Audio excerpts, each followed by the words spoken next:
Hello, hello, hello, and good morning, or whatever time it may happen to be in your part of the world. For me, it's a beautiful Sunday morning. I'm feeling a lot. I don't know what the hell was going on with me last night. I feel like I spent most of stream last night in kind of a fugue state.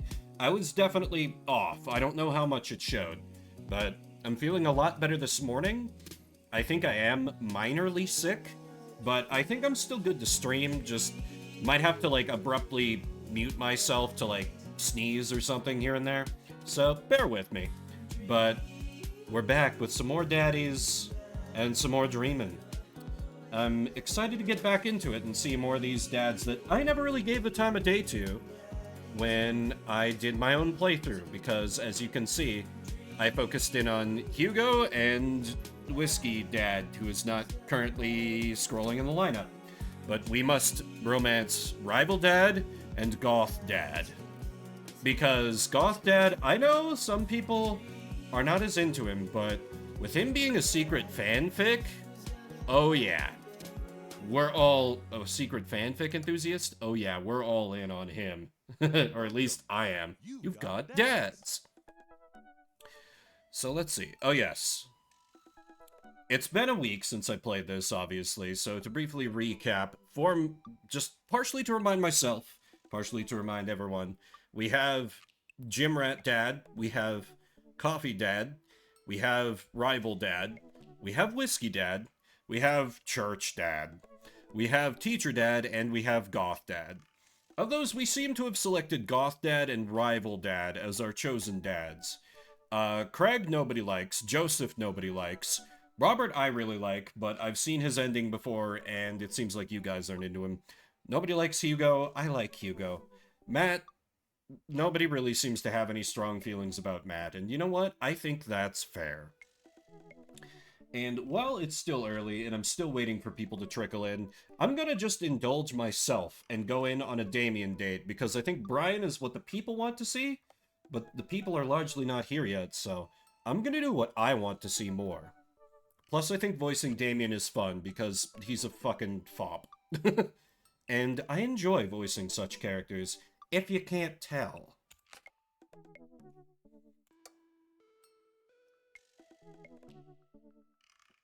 That said, I do hope his minigames get a little easier, because the statue one I was terrible at. I had a lot of fun hanging out with Damien the other day. I wonder what he's up to. I open up Dad Book and start writing him a message when Amanda walks in the door. Dad, you got a letter? Oh, is it from Grandma? No, it's from Damien. Whoa, can I see it? Amanda hands me a piece of old parchment, folded into an envelope and sealed with purple wax.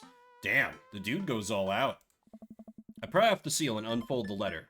In the most beautiful calligraphy, the letter reads, Dearest Vimbert, I hope you'll find my continued correspondence endearing, rather than trying. One can only hope that my use of the slower, more traditional form of communication will showcase my sincere and earnest sentiment that I greatly enjoyed our time together. I write this hastily under the warm embrace of excitement, fearful that I may misstep and speak towards something unwelcome. For now, I hope you might forgive my boldness. I will simply say that your company has greatly occupied my thoughts.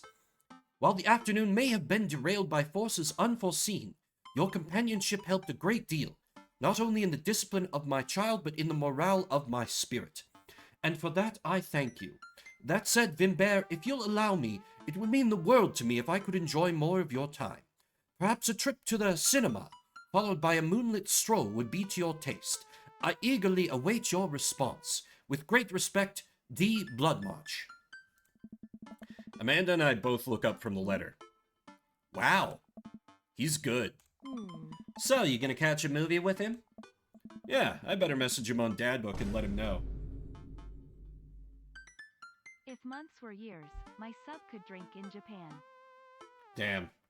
Very sad for your sub. It'll have to hold out for 1 month more. 20 months. Holy shit. Thanks, you.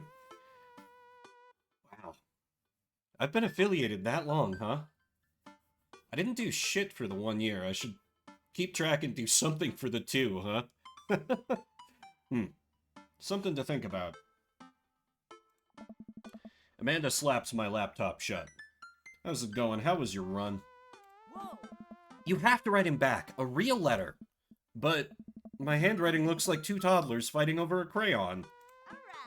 Dad, you have to. He wrote you a letter. That's so cool. Will you help me? I need to class this up. Father, I was made for this. Here's what you do. Find tickets to a show that you two will like, then enclose them in the letter. Oh, that's classy. Amanda and I hop onto my laptop and peruse showtimes. Yeah, that's kind of a power move if you can't match him with, like, the letter niceness. And be like, yeah, a trip to the cinema sounds divine. Here's our tickets. And he opens it up and he's like, oh, damn. Vimbert's got it all together. Yeah, we schmoovin' with this one. He doesn't seem like a romantic comedy kind of guy. Oh, here's one. Vampire Crusade 2. Evil Never Dies. That's 70 degrees warmer than 2 Sundays ago, so the bar was low. Fair enough, man. Yeah, it's supposed to get up to like 60 here. And we're in the end of January. I feel like we didn't get a winter this year, and it pisses me off. I think that's part of what's got me so thrown off. I don't know, that sounds kind of stupid. Actually, it's a critically acclaimed exploration to the ennui of existence. It really turns the vampire trope on its head. Really? Nah, there's just lots of blood and vampire titties. Well, let's roll the dice. I'm like, Goth Dad, movie has vampires. You will enjoy because has vampires. I purchase the tickets and print them out, then sit down at the table with Amanda to try drafting a nice letter. I start writing. Damien. Hey. Start with, I do hope that this letter finds you in good health. Good one. What's next? Remember when your son tried to cost of Amontillado that kid? You been good? I love that one of the options is just, hey, remember when your son tried to cask of Amontillado that kid? I must confess my amateur control of the written word. Geez, Dad, have some faith in yourself. Okay, we're trucking along. Let him know how you're feeling. You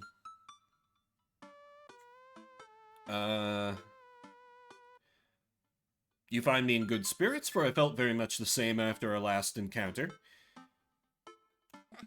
Nice. Ask him to hang out already. True art takes time, Amanda. Yeah, you gotta set it up. You gotta hook him and then reel him in. Like Burgle's landscape with the fall of Icarus, I find myself lost in your details? Jesus Christ.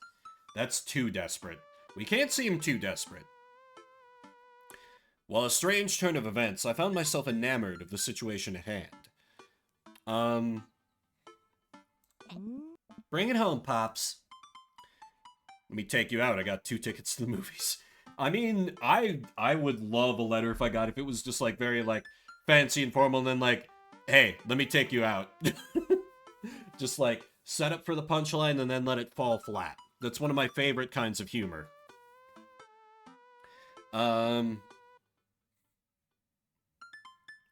References the fall of Icarus. I know, but, like, come on. References the fall of Icarus, proceeds to say, come to the movie. Yep.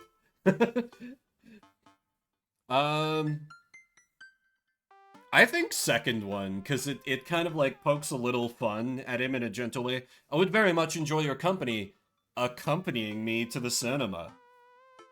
It would give me a chuckle.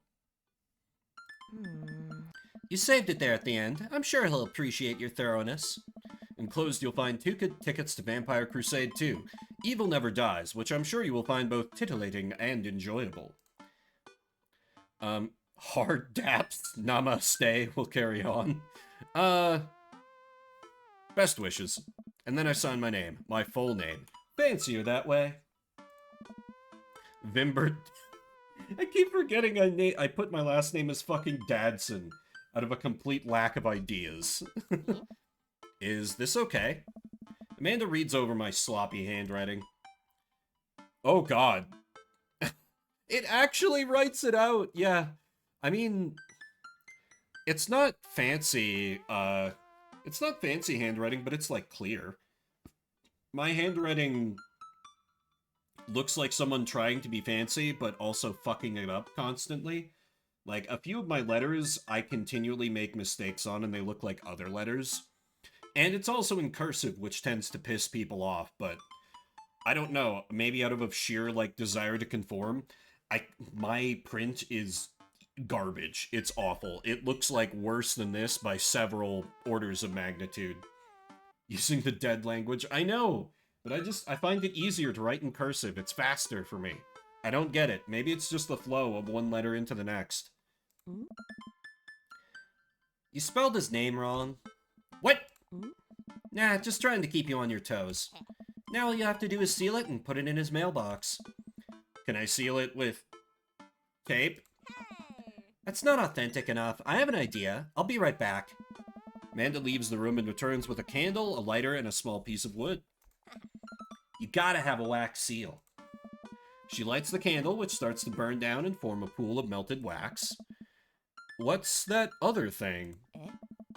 Amanda pours some of the wax onto the folded letter and expertly presses the small piece of wood into it. She lets it dry for a second and pulls the wood away, revealing... Here it is, your sigil. Hey, morning. A little kitten with a bow on its head. Awesome. I would be all into having that as my seal.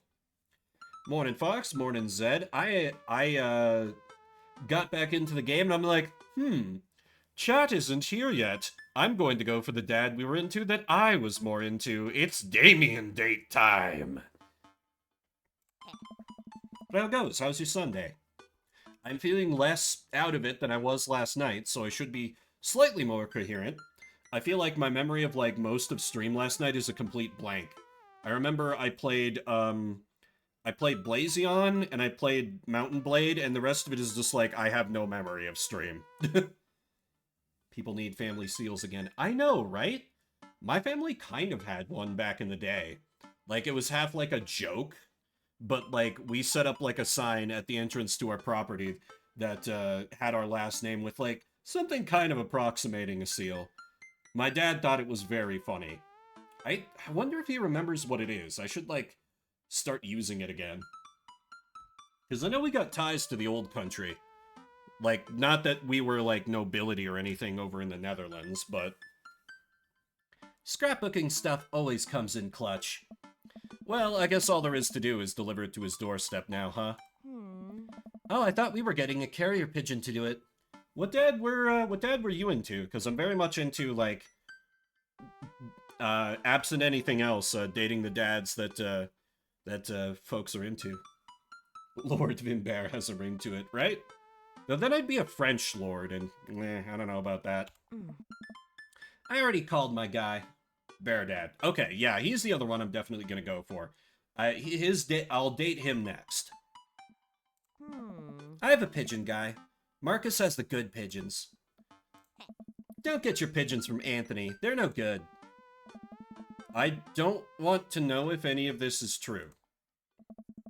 I head outside and walk over to Damien's house. I slip the letter into the slot in his door and go back home.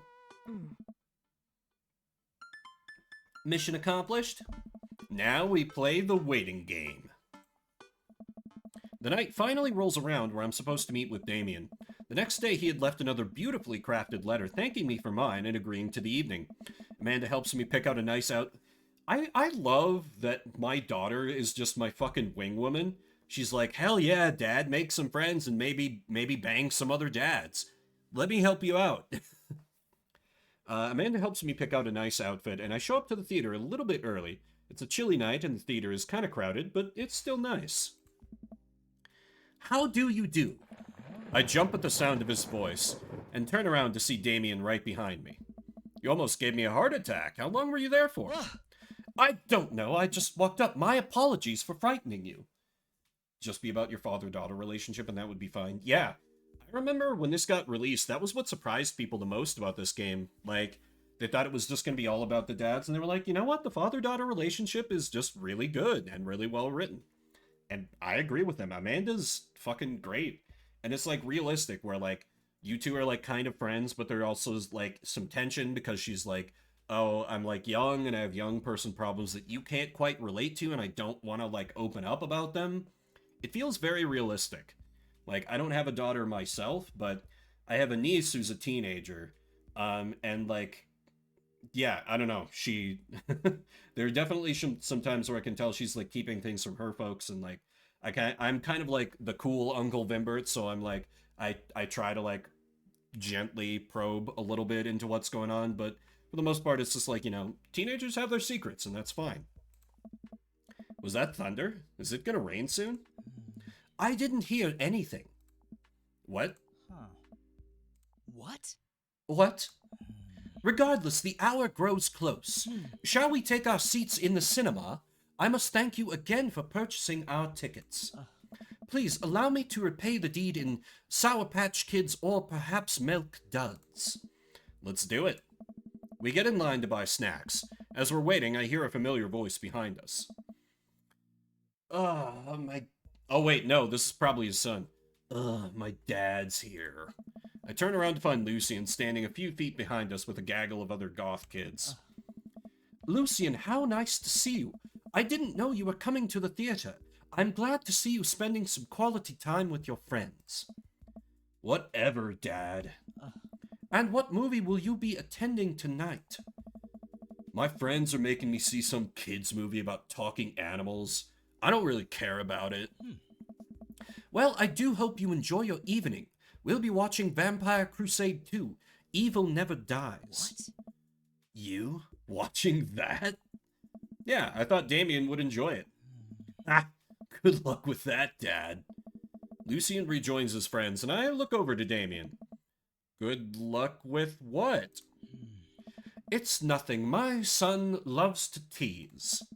We wait in line for a little longer, and Damien buys us snacks. He seems a little nervous. I wonder what's wrong. Oh, wait, no. Does Damien have, like, epilepsy or something? No. He wouldn't have suggested the theater if he had, like, epilepsy. No. That's fine. Damien hates scary movies. That would be kind of cute if he did. Damien and I take our seats and settle in for previews. Glancing at him, I can see he's sweating profusely and gripping his armrest.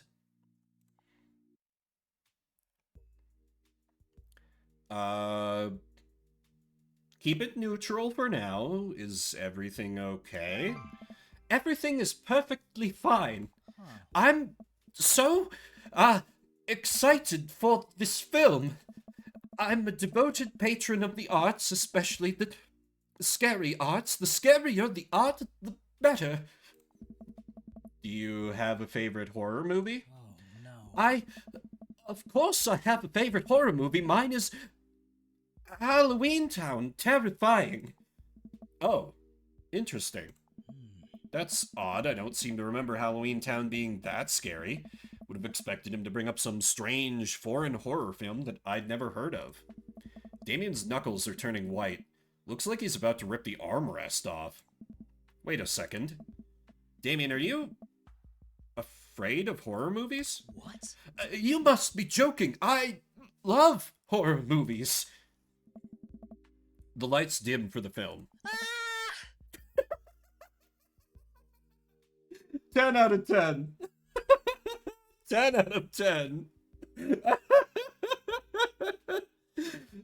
Bless you, game. Absolutely fucking blessed scream. Damien screams. So I would have already struck out at this point because I would have laughed. I apologize. I was thinking about something far scarier than this movie, which is not scary at all. We settle in as the film starts. I offer Damien some licorice and he takes one. I take note of how much his hands are shaking. The title flashes across the screen in bloody letters. Vampire Crusade 2. Evil Never Dies. That's true. That is an odd dichotomy. Maybe maybe he finds it more comforting because the only visual component to written word is just what is playing in his own head, versus for movies, he has to be subject to someone else's vision, so he can't, like, tone it down for himself. I wonder. Huh. A pale man with long silver hair, glittering red eyes, and well-oiled abs sits up in a coffin. Okay, off to a good start. Awaken, my coven. Two more vampires slide the tops of their stone coffins onto the floor. Brother, is it time? Yes, husband, but also mortal enemy. It is time. The three look at each other and then to the camera. For the Vampire Crusade. This rules. The trio of vampires flies off into the night as foreboding organ music plays in the distance. I somehow get lost in the movie. As dumb as it sounded, it's actually a pretty fun flick. We get to a tense moment of the movie where Romulus Trueblood sits at a truce meeting with a general of the human army, whose wife Romulus has fallen in love with. Romulus, it is good to finally meet you. General, I agree. It's good to finally blood you. Romulus leaps out and slashes the general's throat. Blood splatters over everything, including the camera. Yeah, this dialogue is choice. Husband, but also mortal enemy. Damien screams again, reflexively grasping my hand. We're in. We're in, chat. We're in. I immediately blush, forgetting about any vampires or blood or vampiric blood. Oh my. Oh, I'm terribly sorry. Damien retracts his hand and places it back in his lap. Damn it! No. Go for it. Go for it. I was writing a novel in my head about blood magic, and I got to an extremely scary section. Damien goes back to quietly stressing out over the movie. It's kind of cute that he won't admit that he's afraid of it. Why is the narrator literally me? I wish he would hold my hand again. Maybe I could do something to try to make him feel more comfortable. I've got it. I'll do what all dads do best. Talk during the movie. Ask what's happening. What if I point out a plot hole? Or maybe if I tell a dad joke? Yeah, I think, dad joke. Dad joke, agreed. Where does a dog go when it loses its tail? What? Where? To the retail store. I yelled that last bit a little too loud for a crowded movie theater, but I can see a smile form on Damien's face. Oh. Good one, Vimbert. Huh. The rest of the movie goes by relatively smoothly, with only a few whimpers from Damien. Maybe he would have liked the romantic comedy better. We get to the final scene of the movie, where Romulus Badblood and the General's wife embrace each other in his crypt. It appears that the true Vampire Crusade was the Vampire Crusade in our hearts, our cold, unbeating hearts. Romulus and the General's wife begin making out, hard. Oh my. The film fades to black and the end appears on the screen, but then it hard cuts to Demetrius and his rival lover Carmela, who watch the two from afar. Oh no, twist ending. Our bloodline has been pure for 1,000 years. Romulus has betrayed us by loving a human woman. It will only be a short time before the next Vampire Crusade 3. Evil must die again. More thunder, more ominous organs. The movie fades out again and a bloody question mark now accompanies the end. Of course it does. Damien and I walk out of the movie theater amongst throngs of chattering moviegoers. He's a little more pale than I remember, but otherwise he survived the encounter. He even seems kind of invigorated. What an interesting film. While the premise admittedly struck me as pedestrian, I was intrigued by its harrowing love story and great attention to detail in regards to vampiric lore. Yeah, it was pretty good. A lot more vampire titties than I thought there would be. Oh. Come, the night is young. Let's take a stroll.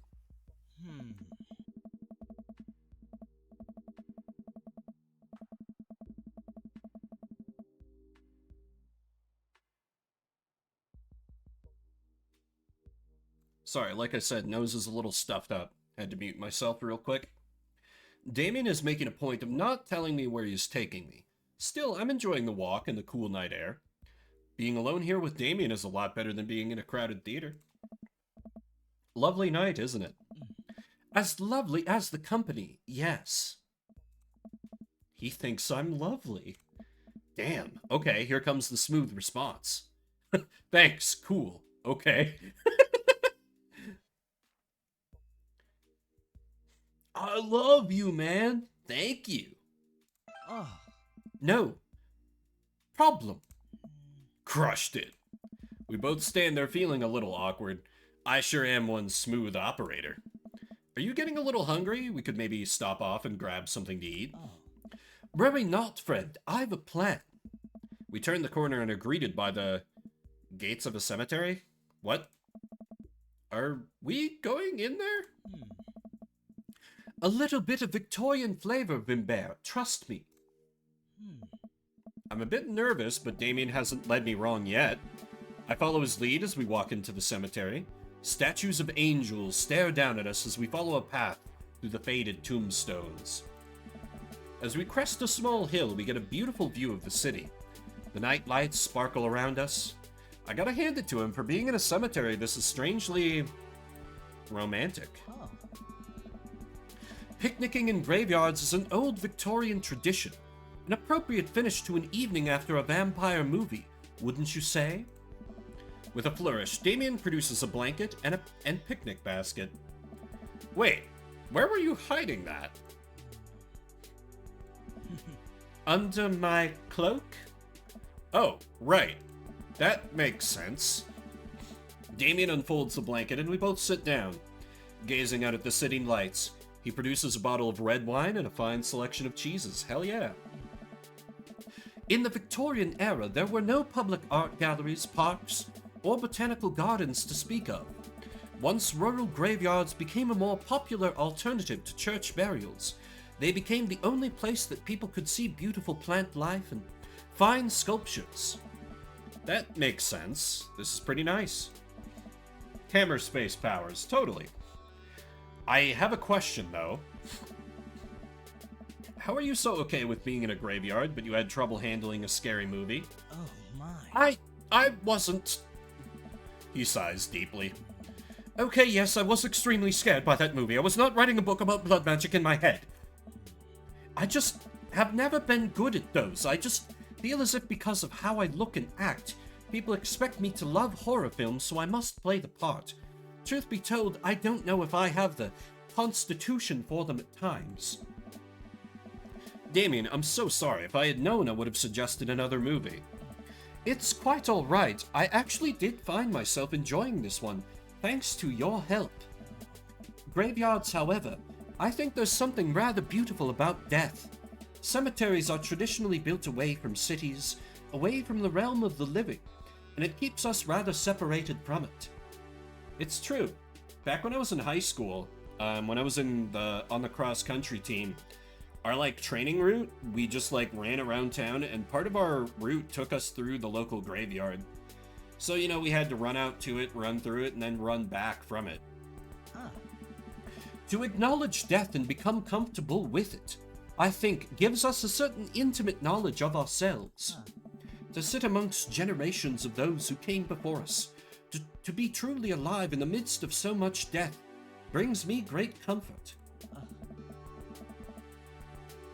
Death helps me appreciate life, to savor every second. Yeah, I assume that's kind of a natural part of having the graveyard be a little bit apart from town, and then having the town grow to kind of engulf the graveyard. Because most of the small towns I've lived in, or visited, have had the graveyard separated from the town by at least a little ways. Like the town where I went to high school, and then also the small town where we buried my grandma. The graveyard that she was buried in was a little bit away from town. But I'm sure if that town grew, it would just kind of naturally stretch out towards the graveyard as it grew out in all directions. That's my theory, at least. We sit and enjoy our food and wine. I don't feel scared anymore. Never thought I'd be comfortable sitting alone in a graveyard at night, but I actually feel very peaceful. Suddenly it doesn't seem like we're alone. Off in the distance I see a shadowy figure in the trees. What is that? Ah. Not sure. Huh. It noticed us. I'm paralyzed with fear as it begins lumbering slowly towards us, its shape taking a more animal form, more feral. I look to Damien for help, but he's just as afraid and transfixed as I am. I want to scream, but it's stuck in my throat. The creature is getting closer, moving faster. Ah! Oh, Huh. oh, Oh. it's a dog. As it finally comes into the light, the friendliest, dumbest little Boston Terrier I've ever seen pulls its owner towards us. Oh. The dog trots over to Damien and sniffs at his hands. Damien looks ecstatic. He ruffles the dog's fur happily. What a beautiful dog! Hey, we both look up, not expecting to see. Thanks. Robert, what are you doing out here on this lovely evening? Hunting cryptids. What? What? I didn't know you had a dog. Ah, this isn't my dog. I found her wandering in the street. Put a leash on her, and now we're walking around this graveyard together. Hunting cryptids. Damien and I share a look. May I give her a treat? Sure. Wouldn't give her cheese, though. Oh. Not to worry. Damien reaches into the depths of his cloak and procures a small dog treat. What else is he keeping in there? The dog laps up the treat and crunches away, tail wagging furiously. Damien continues to smooth down her fur. Thanks. My absolute pleasure. Damien shakes the dog's paw. Lovely to meet you, my friend. May our paths cross again. Robert and his dog disappear into the darkness again. Damien stares after them. I didn't know you liked dogs. Oh. Victorians loved dogs, actually. Most Victorian women of high fashion would always be accompanied by a small dog, such as a terrier or a Maltese. I think big dogs are nice, too. Yeah, man, dogs are cool. Oh. The narrator is no longer literally me. I do believe we've had enough excitement for one night. What say we make our way home? Damien hops to his feet and extends a hand to help me up. I gladly take it, as my knees aren't what they used to be. He packs up his picnic basket and leads us out of the graveyard. As we begin the walk home, I take one last look at the cemetery. It really is beautiful. Yeah, he's kind of one note, which is why I want to get to his secret trashy fanfic side. Like a proper gentleman, Damien walks me to my doorstep. Thank you ever so kindly for your company tonight. Damien, it was my pleasure. Vimbert, if you'll allow me, it would bring me great joy to offer you a token of my affection. Damien reaches into his cloak and pulls out a folded, monogrammed handkerchief. He presses it into my hand. Wow, thank you, Damien.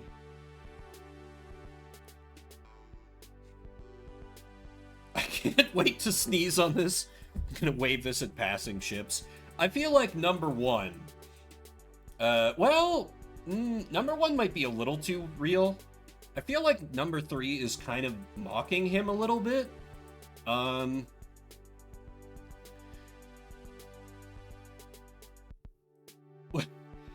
might. But in like a facetious way, but from text I can't get the tone. Like I don't know the context.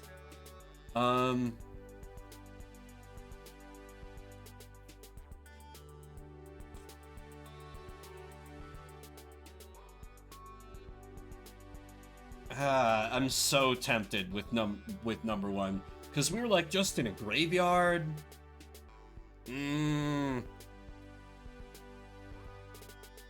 Or what if? I also like I'm gonna wave at passing ships. If number one seems a little ridiculous, I can go with number three, because number two is obviously wrong. I approve. Huh. Damien shuffles his feet. A thanks would have been enough. Yeah, but it didn't give us that option. I just want to say that it's rare to find someone like you. Someone who's open to my eccentricities. Oh. It's nice to feel so accepted. Thank you. Damien gives my hand a quick squeeze. Damien blushes and hastily retracts his hand. I must take my leave. Good night. Before I can say anything else, he's gone. Huh. He's kind of shy, which is interesting, because he's so otherwise flamboyant. He's a man of contradictions, and I like that about him. I unlock the door and step inside. Like a whirlwind, Amanda runs from the window and plops down onto the couch, trying to look nonchalant. Oh. Hey, Dad! What's up? Were you watching me from the window? No, I was just, Okay, yes. How was the movie? Lots of vampire titties. Told you. But as it turns out, Damien is Okay. Wait, Amanda doesn't need to know that. I'll keep it between me and Damien. Scary cool. Yep, he's so cool it's scary. Nice save, Vimbert. Did you know that graveyards used to be a place to throw parties? I think I'm misremembering that. Wow, that's pretty punk. Also, we saw a dog. Definitely thought it was a werewolf for a minute, though. How can you be so sure it wasn't a werewolf? How can you be so sure I'm not a werewolf? How can I be so sure you're not a werewolf? Amanda's eyes narrow. I don't trust you. Nor I you. We make intense, wary eye contact for a second. Anyway, I'm calling it for the night. Don't stay up too late, will you? I'll try not to howl at the moon past midnight. Speaking of howling at the moon, you know what I miss? Those howling at the moon things that people were doing for a while during COVID. It was kind of cool. My dear friend, you've simply taken the egg on this one. Taken the egg is it's a Victorian phrase. It technically means winning, so you've ultimately. Oh my god, won. it's still going. I love how awkward that voice clip was. Not the best quality mic, but hey, I don't have room to really talk. My audio setup is not great. Oh, you couldn't hear him? Damn. He basically awkwardly stammered on and was like, "You've taken the egg on this one. The egg is a Victorian phrase that means winning, so you still came out ahead." I'll turn up the game a little bit, just in case we get more of those in the future.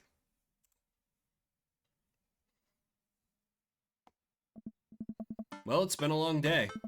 I'm just about ready to pack it in. After a few bites of ice cream from the freezer, I turn off all the lights and walk down the hall to my room.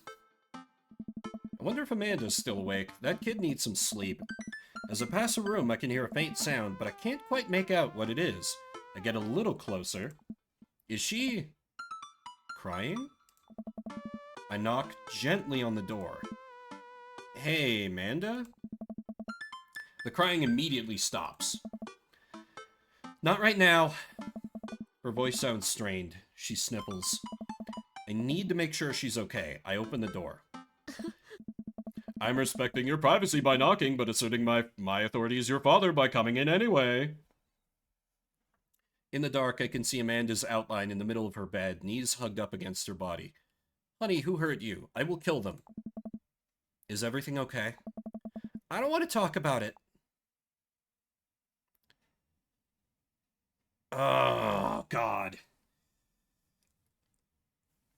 Let me sip tea. Oh, God. If I press too hard on one, that could be bad. But if I make a little effort to, like, just reach out and be like, hey, I'm here if you need me, that's gonna do a lot for her, probably.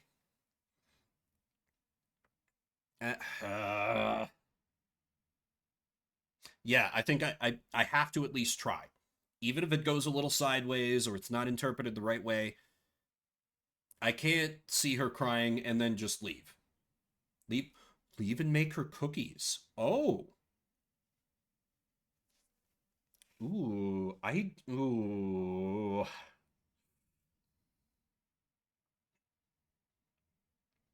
Arrgh. That she does love cookies, and I've fixed things with food before.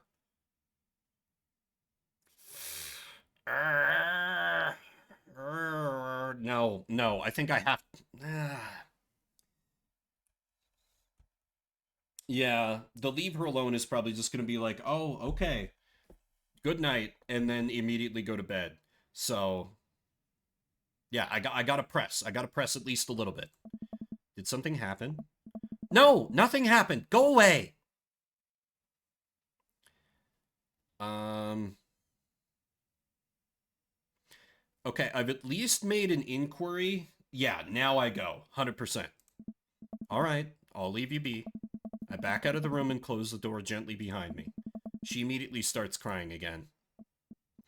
Wow, I have no idea what has her so upset. She seemed totally normal.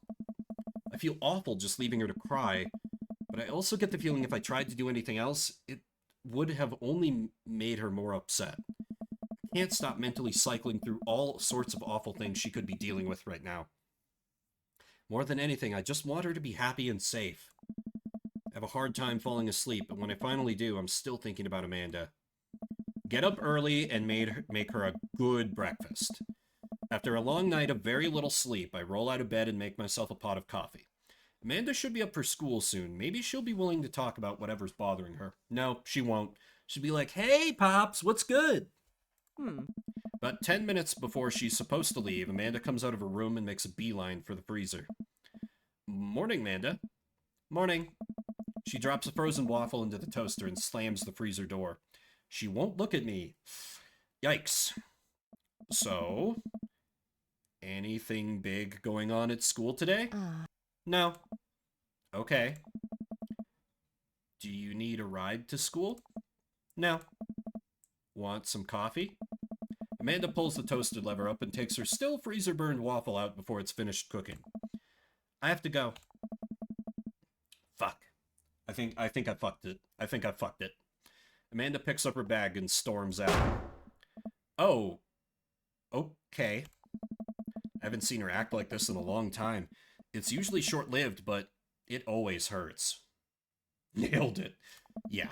Hopefully this blows over and things are back to normal soon. I sit back at the kitchen table and look at a picture of Amanda and I hanging on a wall. In it, I'm teaching her to ride a bike. Her face is a mixture of excitement and pure, unadulterated fear. I remember how determined she was. Every time she would fall off and scrape her knees, she would get up and try it again. Finally, I had to stop her because she was bleeding everywhere. Then she started to cry because she didn't think she needed bandages and wanted to keep trying. As I put the bike away, she just stood in the middle of the street and screamed. Then I took her for ice cream and it was like nothing even happened. I probably should have kept pressing. After giving it a bit of thought, I decided that if I force her to talk about it, I'm only going to make things worse. Oh, okay. But I have an idea. Okay, we have a plan. We have a plan. I start rummaging around for ingredients. Yes. Food. I hear Amanda walk in the door. Instead of heading for the kitchen like she usually does, she makes a beeline to her room. She's clearly trying to avoid me. Hey, Pumpkin? What? Can you come in here for a sec? There's a moment of silence. Yeah. I wanted to say sorry about last night. I'm just worried about you, kiddo. I get scared when I know something's wrong, and I get even more scared when I feel like I can't do anything about it. You totally called it, yeah. Dad, So just, whatever it is, and you don't have to tell me if you don't want to, but whatever it is, just know that you have a dad in your corner who wants you to be happy. Honey, you know I'm bad with words, so I was hoping I could speak a language we both understand. I pull a cake out of the refrigerator and place it on the table. Hopefully the frosting is set by now. Ta-da! Dad, it took me a really long time because I ran out of red frosting somewhere around sad and had to start over. Sorry you're sad, but I support you 100%. That's so cute. This is beautiful. It's strawberry. Amanda gives me a big ol' hug. I grab some plates and forks and serve us up some delicious cake. So, it's really stupid. What is? This whole thing, I know I've been really weird lately, and there's just... I don't even know how to explain it. I feel like I might have to make you a chart. I'm listening. Do you want me to take notes? I guess I should start from the top. So, you know how Emma R is going to that fancy art school in California, right? Emma R. Oh, fuck. Oh, fuck. Oh, fuck. Oh, fuck. Oh, fuck. Oh, fuck. I don't remember Emma R or Emma P. I think Emma P is the best friend. Yeah, it's not one because that's Amanda. I think it's the other one. Yeah, because this was Amanda. I think this was Emma P.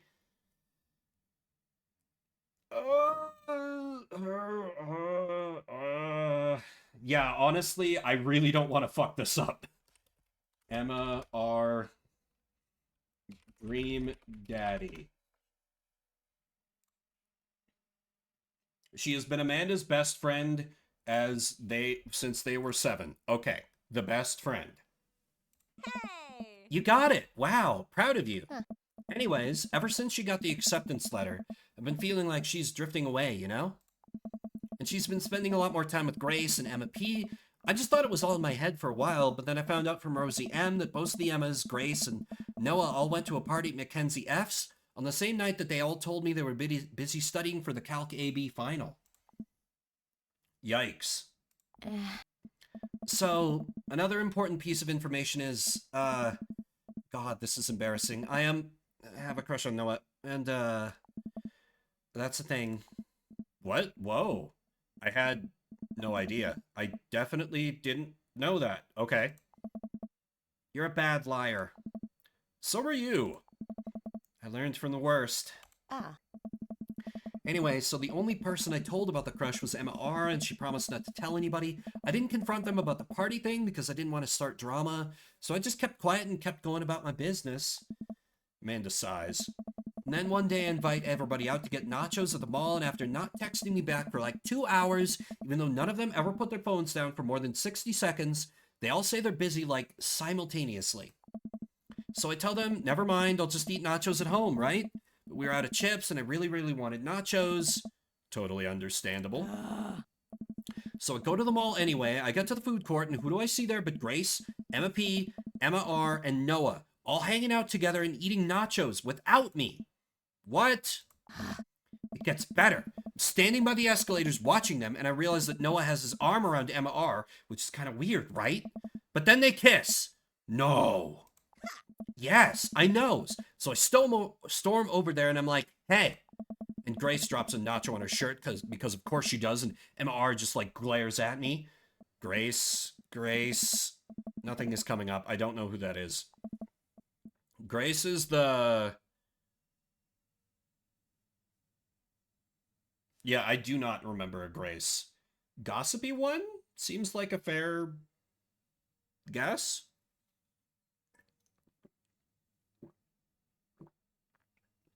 Or like boring one could be like a good slam. Gossipy one? We got this. I know! Who cares? Grace isn't important. True. Grace is the one nobody really likes, or I guess that's me now. But anyway, nobody will say anything, and I'm just like, you guys suck. Which I realize is not the most eloquent thing to say, but I was very angry and really embarrassed, and I just wanted to get out of there. So I left, without nachos, might I add, which only further contributed to this shitty day, and immediately drafted a super long text to the group chat asking them why they've been so weird. And I wrote another one to Emma R asking how long the Noah thing's been going on, and sorry, I know that's a lot. You still following? What did Emma R say? Ooh, okay, get a load of this. Emma R says, you know what, let me just read it to you. Amanda pulls out her phone and reads word for word an arduously long string of text messages. Can you believe that? I cannot believe that, honey. I care so much about Amanda's social life and mental well-being, but man, do I not understand what she's talking about. This is all beyond me, but I'm trying my hardest to be supportive. They were dating in secret for like months. So I told her that she's being a really terrible friend, and she's like, well, if you think I'm so terrible, then just stop being my friend. And I was like, okay. And then she left me on red, and then... Wait, left me on red? What's that? Oh, like, she saw my message and didn't reply. And I know because there are read receipts. I don't know what read receipts are, but I'm just gonna nod and pretend I understand. Gotcha. So while this is all happening, I'm talking to Emma P about how mad I am because she's at least being kind of reasonable, and I'm venting to her about how pissed I am at everybody and stuff. And then out of nowhere, Noah texts me and is like, how could you say that about me? And I'm like, say what about you? And he tells me that Emma P sent screenshots of everything I told her to the group chat that I got kicked out of. Alright, I think you lost me at screenshots, but that definitely sounds bad. There's so much more, but honestly, it's all just really stupid teenager stuff. The bottom line is that everybody dropped me, half of my grade hates me, and now I have no friends. You're so old. We're so old. Amanda, I'm so sorry. I almost expected it from everybody else, but Emma R's been there since Dad died. I can't believe she would just stab me in the back like that. I'm not even that mad that she's dating Noah. I'm just upset she lied to me about it for so long. Amanda stabs at the remnants of her cake. Okay, I take it back. I'm kind of mad she's dating Noah. Like, what did I do wrong? Why did everyone just suddenly decide I'm not cool anymore? Why wasn't I enough? I don't understand. Good thing she's going to a different college? Yeah. Honestly, she is about to graduate. This high school shit is going to stop mattering in, like, a couple months. And as mad as I am at everybody, like, I miss them, Dad. Amanda looks so dejected, I almost can't take it. What could I possibly say to help? Anyways, that's it. That's a whole sordid tale. Thanks for listening. Tune in next week for more hot gossip. Wow. I know it's pretty dumb. It's not dumb. It affected you. It matters to you right now. It's ultimately going to be kind of dumb, but right now it is not dumb. No, it's a stupid thing to be upset over. Amanda, your feelings are real. Don't ever be mad at yourself for having feelings. Yes. In-game me and me are on the same page right now. I guess. Unless you've secretly been a robot who's been approximating human feelings this whole time. Dad, if I was a robot, I would have transformed into a monster truck a long, long time ago. It's dumb. Bottle it up. Repress your feelings. But seriously, I know you probably don't want advice, but I feel like it's my duty as a dad to bestow upon you a few nuggets of fatherly wisdom. High school sucks. High school sucks is the real bottom line here. Not all friendships last forever is also really good. All of these are good, honestly. I don't know. I'm slightly leaning towards 3. But yeah, I think high school sucks. High school sucks. Honey, high school sucks. You make friends with people just because they're there. When you're still living in your hometown, there's a pretty small pool of people to choose from. But once you go to college, and once you get out into the real world, you're going to be exposed to all sorts of people, and it's going to be easier to make friends with people who really get you. Some of those friendships can last a lifetime. I mean, look at me and Craig. And some of them only last a little while, and that's okay too. You're going to make so many awesome new friends at art school. Ultimately, I think this says way more about their character than it does about yours, because you're amazing. And if they can't see that, well, that's their problem. I'll keep that in mind. I look down at the table. Did we just eat that whole cake? Yes, we did just eat that whole cake. Well, good talk. Amanda gets up to go to her room. Before she closes her door, she turns around. Hey, Pops? Yes? Thank you. You are always welcome. Love you, Amanda. I love you too, Dad. Fuck yes! Oh, that is a huge win. I love that got a voice line too. Oh, teared up a little. I'm way more invested in making sure we don't fuck up things with our daughter than I am with, like, getting with any of the dads. Good end. Welcome. Good end. You've got dads. Hey, Vimbert, what are your feelings about poker? Beyond hardly knowing her. Poker? I hardly know her? There it is. Well, good talk. Wait, I actually like poker. I just saw the joke and I had to take the shot. Please, Matt, I'm a dad. I'm contractually obligated. No, I get that. Anyway, we've been playing weekly poker games and I figured I should send an invite your way. That sounds great. I love losing money. Cool, dude. See you soon. It's time to do a gamble. We will date Brian afterwards, I promise. Matt invited me to a poker night at at Joseph's house. God damn it. Whatever. Still poker. Still will be worth it. True Vim stream now. I know, right? One of these days I'm going to do a full stream that's just me playing some gambling video game. I put on my going out coat and walk over. Well, I guess I did technically do that for the face reveal stream, where I just played that Luck Be a Landlord slot machine game. Across the way, I spot Matt, who's walking over from his own house. He's got a case of beer under his arm. Crap, I should have brought something. Hey, man. Crap, I should have brought something. Haha, no worries, man. It's your first time, just bring a full wallet.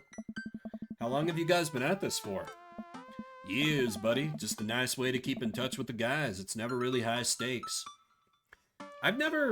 That's one thing that I kind of regret. As an adult, I have not been, like, part of, like, a weekly poker game circle. Like, granted, I've got, like, when they're not on a hiatus, I have my weekly D&D games, but, like, I fucking love poker. I love gambling. I would love to just do it casually with some friends. Oh no, he's hot. It's all of them. They're all hot. See? We pass through the fence enclosing Joseph's backyard. Craig, Brian, and Joseph hover around the patio, drinking beer and chatting. Robert sits in the corner, brooding as usual. Oh. Vimbert, glad you could make it. So am I. I'm psyched to take all your money. Just like old times. Craig's the resident shark. We prefer the term person who's good at poker. I'm well aware. Craig's always been suspiciously good at poker. Craig forgot the baby. Baby's probably already asleep. Huh? Are you still as terrible as you were in college? Tell the truth, it's a friendly game. I am still terrible at poker. My tell is a sustained, childlike giggle. There's no way you're as bad as Joseph. Joseph shrugs. This is basically my tithing. I'm giving back to the community. Plus, I'm happy to just sit here and eat all of Brian's snacks. Guess who brought pigs in a blanket? Not Craig. Hey, my chia seed and granola energy balls are just as delicious. Craig's balls. Everybody laughs. Let's just get the game going. We all take a seat at the table and Matt starts dealing cards. The first couple rounds go by easily as I'm getting the hang of things, but it's obvious that Craig is running the show here. Craig, how did you get so good at this? Oh, it's pretty easy. You just start getting a feel for everybody's tell, like Matt will scratch his ear. Hey. Brian adjusts his pants when he's trying to lie. Now, wait a second. And I think you just loudly announce to the whole room when you have a good hand. Yep, that's me. What's Joseph's tell? Everything. Literally everything. That man is an open book. He couldn't lie if he tried. Oh well, at least I have God on my side. See, you can't even say that with a straight face. What about Robert? Honestly, the man's an enigma. Robert raises his glass of whiskey to us in a solemn salute. I think he'd wipe the floor with us if he actually tried. I'm just here because I enjoy the company. Hey. Robert pulls out his phone and stares at it. Hey. Robert, is that a flip phone? Huh. Yeah. What, are you a drug dealer now? Hey. Yeah, what do you need? Horse? Speed? Tijuana Johnnies? Hey. I can get you the street stuff easy, but if you're looking for something exotic or designer, that's maybe 72 hours and a favor called. I won't need you today, maybe I won't need you tomorrow, but someday. Oh, I don't really... I think I'm good. Right. But still, if you got the coin, I got the goods. This is why I love Robert. He's just always on that hustle. I dropped my phone in the toilet, and this is a backup until I can get it replaced under warranty. Everyone murmurs their sympathies. We've all been there. We go back to playing. I've really got to stop eating those pigs in a blankets. Pigs in blankets? I don't know. But they're very good. I think there might be cheese in them. Ooh, I don't know if I got enough to raise you on this round. Ah, you can always bet your firstborn. Hey. If you think you can handle another one, be my guest. Briar and Hazel are a handful, to say the least. Buddy, you think 3 kids is a handful? Try 4. I'm operating at 100% dad capacity at all times. Actually, it's technically 5. Christine saw a commercial for one of those dolls that poop and wouldn't stop asking for it. We ended up getting it for her birthday, but she's so grossed out by the fake baby poop that she makes me change its diapers. So now I'm changing the real baby and the fake baby. Are those a real thing? There's just a lot of poop in my household right now. Ah, Daisy got one of those a while back. One night I walk in on her after she had tried to take the doll apart to see how the poop mechanism worked, but then she couldn't put it back together and started crying, "Poop everywhere." Fake poop, but still. There's one that ate in the 90s, but it kept eating kids' hair. Oh yeah, I think I heard about that one, now that you mention it. That reminds me of... Wait, do we all have poop doll stories? Everyone nods in agreement.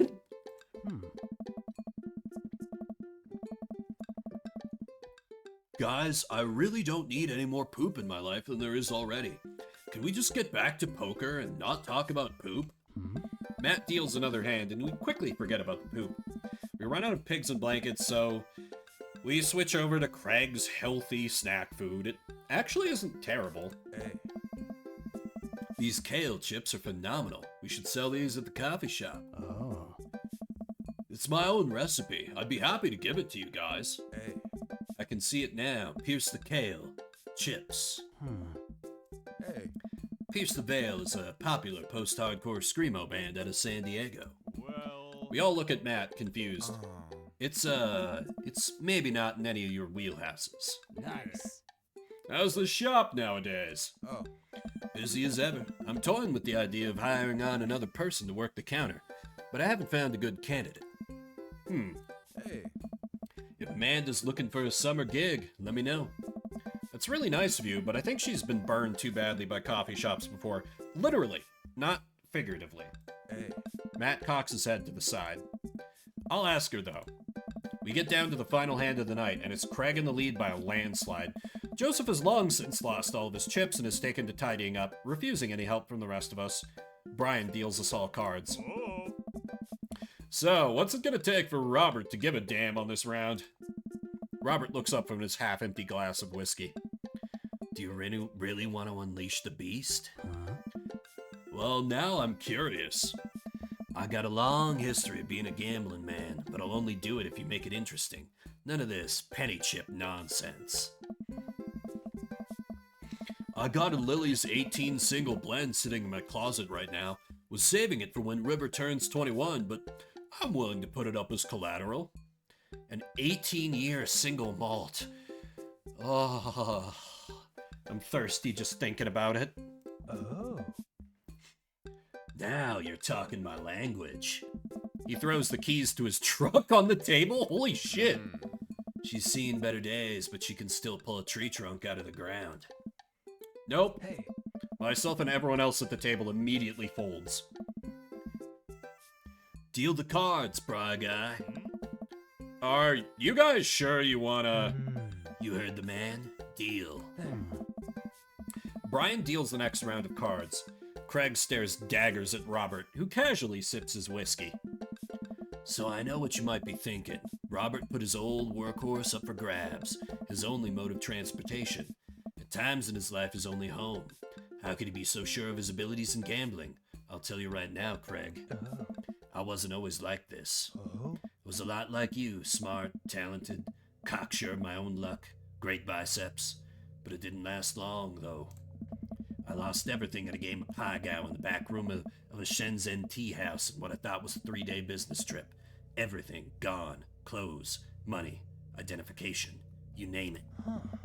I woke up in a ditch near Jiaozhui Park and had to make my life new from there. It took me 3 years to beg, borrow, and steal my way back to American soil. And in those 3 years, I saw the greatest depths of human fear, loved deeper than I ever had, and lost it all many more times over. I've seen my own death, Craig. I know how I die. It's not like this. So let's make this more interesting. Nice. Robert produces the deed to his house from his jacket and tosses it on the table? All I have and all I am. Are you prepared to go the distance? Craig wipes the sweat from his brow. He studies Robert's face intently, searching for any sort of tell that he can find. Robert casually sips his whiskey again. I fold. Hey. Everyone erupts. Nice. Fine, the whiskey is yours. And that's why you don't dance with the devil. So what was it? Were you bluffing or did you have the cards? That's for me to take to my grave, fellas. Next week, boys? Next week. Oh. You got it. Hey. I'll be there.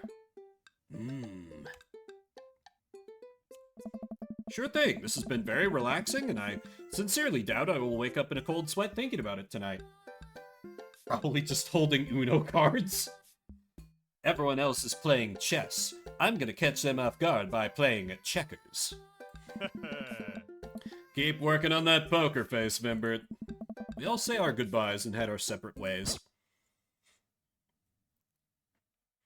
Damn, I was hoping it would actually let me gamble. Dads. Anyway, let's return to another Brian date. We must defeat rival Dad. Maybe by smooching him. We'll see.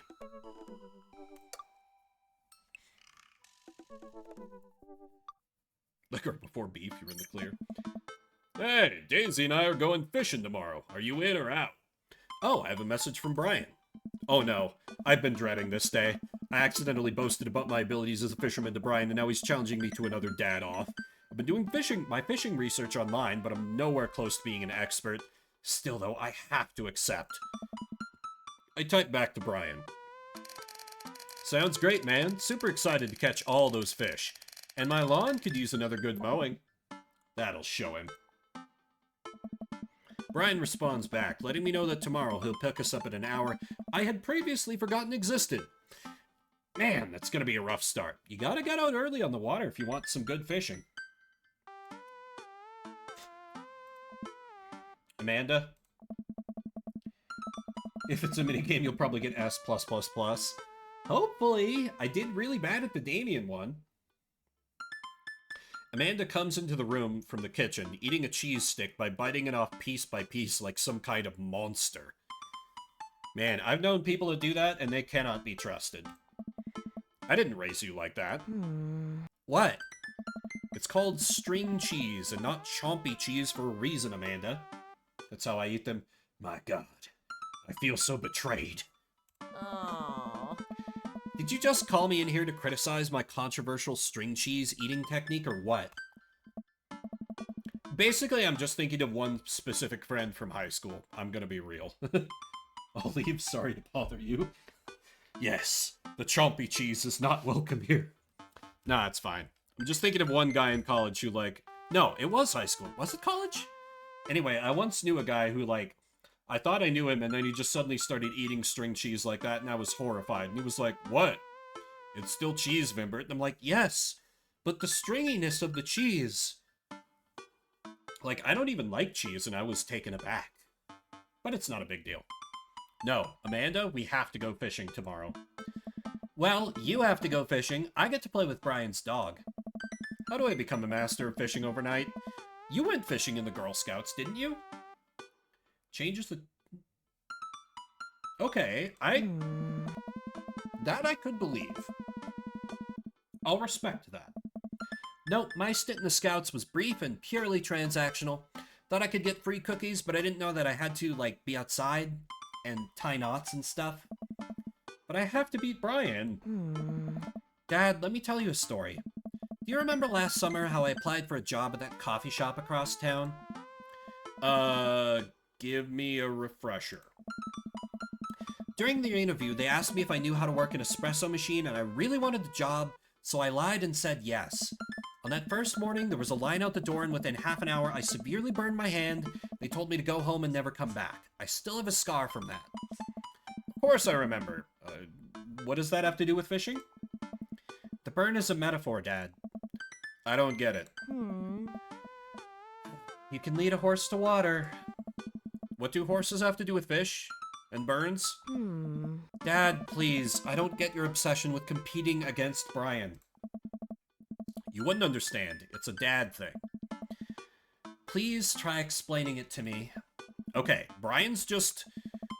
He just thinks that he's so much better than me, and he purposefully reminds me of that whenever he can. It's like he has to one-up me. I have to beat him at his own game.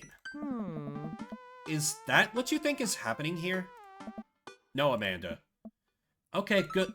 I know that's what's happening. I knew that was going to be the line. Alright, Pops, we should both be getting some sleep. See you in the morning. Night, Panda. I brush my teeth and throw on some pajamas. I climb into bed, set my alarm, and close my eyes. Okay, sleep. I am wide awake.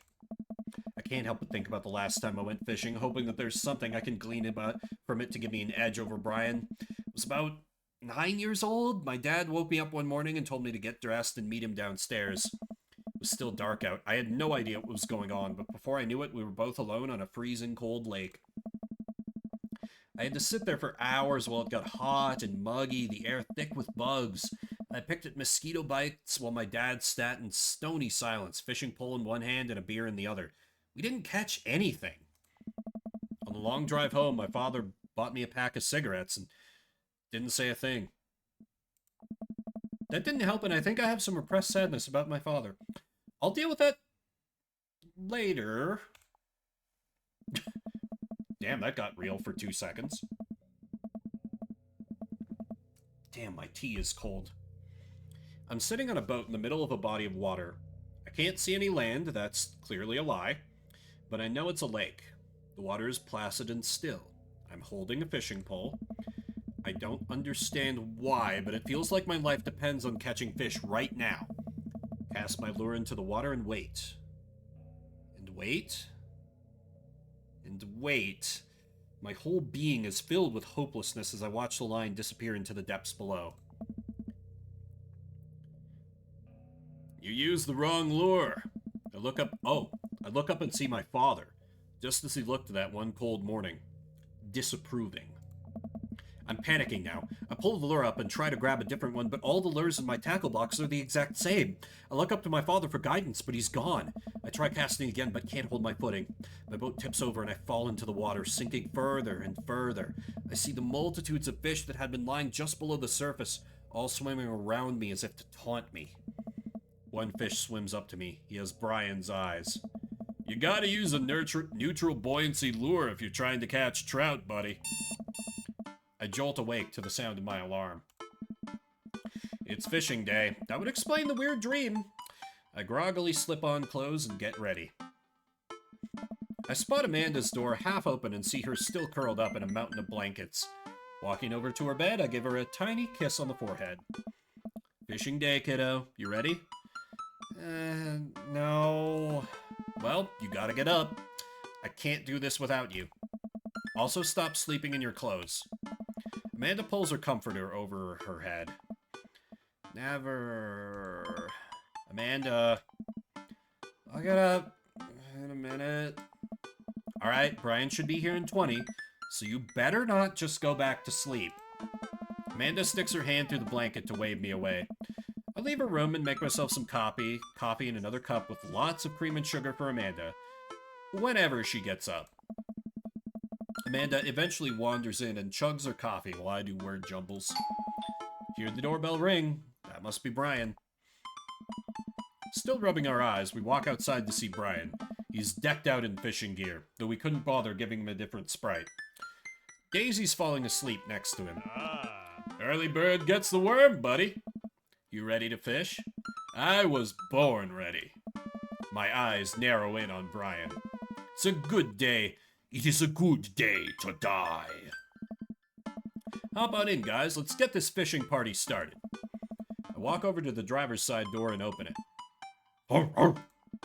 Brian's dog immediately hops into the driver's seat, wagging his tail furiously. Can I see your license, sir? Maxwell, let Vimbert sit. Maxwell obediently hops in the back to cuddle with Daisy. Amanda settles in next to Maxwell and Daisy and immediately falls asleep. You ready for an adventure? I'm ready for glory.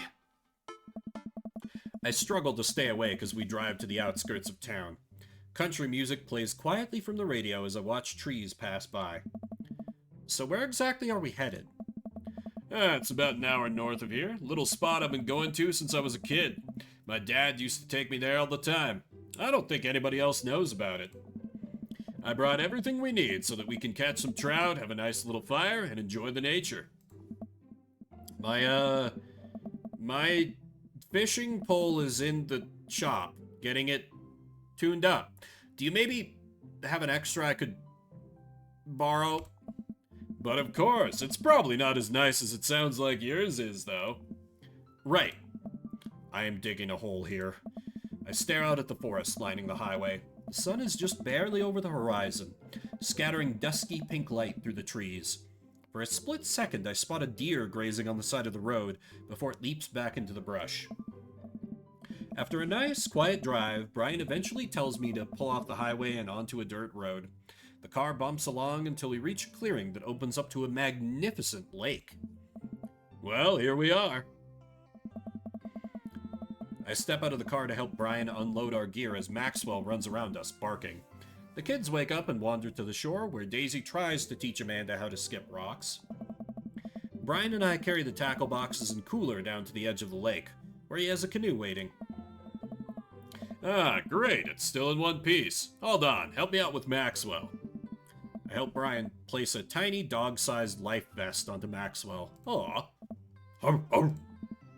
Alright, your turn. Brian hands me a lime green life vest. Maybe if I fall in, you'll save me? What the fuck, man? We gotta have our pride. I can swim. Oh, damn it. I know how to swim, Brian. Suit yourself. Brian turns to Amanda and Daisy, who are still skipping rocks. You kids want to fish? I'm good with just throwing rocks into the water. Amanda hurls a rock into the pond with gusto. Why are all three of these declining life vests? I don't think all three of them are, just I had no option other than to decline life vests because of dumb pride. Yeah, take that, water. Amanda, you're supposed to be skipping them. Huh? Is that what we're doing? Daisy, don't you want to fish? I think catching fish is kind of inhumane. We're gonna go explore in the woods and look at bugs and stuff. Alright, be safe. Don't go too far. Brian puts the life vest around himself, and we throw all of our equipment into the canoe. Maxwell happily jumps in and takes his place, looking out over the front of the boat. I get into the canoe, and as Brian shoves off, we paddle together to get ourselves in the middle of the lake. Most freshwater fish usually feed at dusk and dawn, which is why I had to get you up so early. Of course, I already know this, since I'm a master fisherman. Yeah, I know. That's pretty common fisherman knowledge, after all. The fisherman knowledge that I am knowledgeable about. Still a gambling man? Oh god, before they get into what is probably going to be a minigame, I need to take a quick break, re-up my water, and use the restroom, so epic fishing action incoming. Hope you'll stay with me. I'll be back in just a minute or two.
Okay, I return. Okay. I'm not a good fisherman IRL, but I can be decent at some fishing games, so I have hope here. You know it. Let's see who can catch more fish. You can catch more than one? Sounds easy enough to me. What's on the line? Besides all the fish I'm gonna catch, obviously. I was thinking something a little more high stakes than mowing the lawn. Custody of our children? More than that. Let's say if I win, I get your weed whacker. The Whackmaster 2000? That's a limited edition. But if you win, you get my pole saw, the Reach and Cut 3000. The cordless version? That's the one. Shit. The Reach and Cut 3000 is state of the art. My weed whacker is a prized possession, but there are those hard-to-reach branches at the back of the yard that have been begging for a pruning. You're on. We shake on it. I suddenly remember that I don't know how to fish. My foolish fatherly pride will one day be my undoing. I watch as Brian ties a lure and does some stuff I can't quite follow with his fishing pole. He casts into the lake. Oh boy, now I have to do that. I stare down at the tackle box and at the pole in my hand. Stretch before physical activity! Stretch before physical activity. It's fishing, dude. You're fine. Just put some bait on the hook. I fish a worm from the styrofoam container that Brian brought. It's slippery, but I think I can get it under the hook if I just focus. Oh god, I'm bleeding. Oh god, the blood's everywhere. The worm is not on the hook. Need some help? No, I meant to do that. The blood attracts the fish. They can smell it up to a mile away, you know. I think that's sharks? No, it's definitely fish. Now what? Tie a knot or something. I take my pole and try to tie an elaborate-looking knot to impress Brian. The classic hunter's bend. I learned that one in my youth. Yep, this one isn't coming apart anytime soon. With this knot, I will cast my heavenly line upon the unsuspecting water and deliver unto us a bountiful harvest. I look over to Brian. He doesn't seem to be paying attention. Let's cast this sucker. Pull my rod back and launch the lure as hard as I can. And the lure flies off the line and sails far, far away, landing in the lake with a loud sploosh.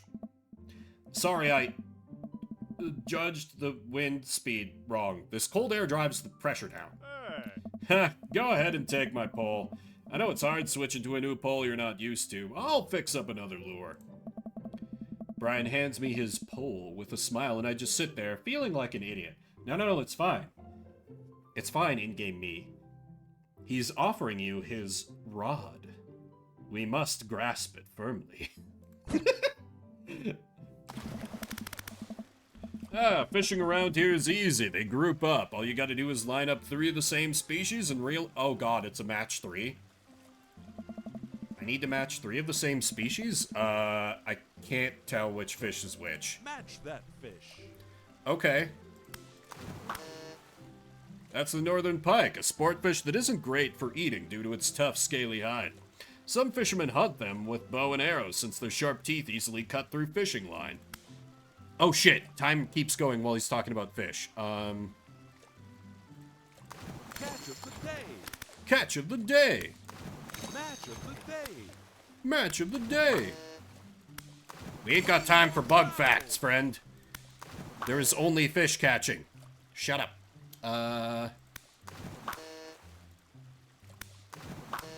I'm getting there, I'm getting there. Match of the day. Rainbow trout. Nice match.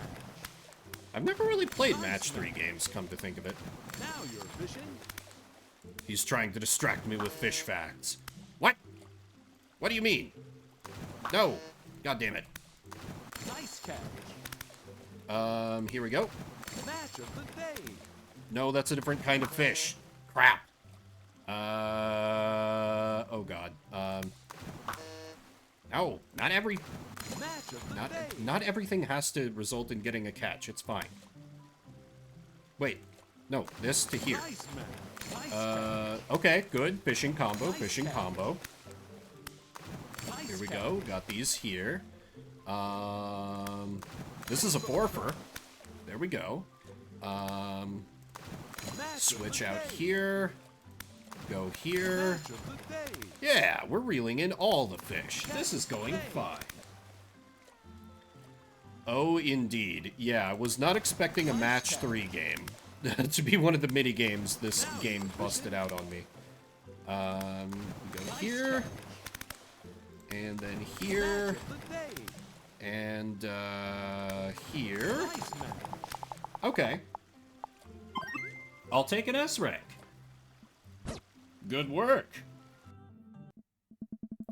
Wow, this is way tougher than I thought. I look over to Brian, who's smiling and obviously enjoying his time out here on the lake.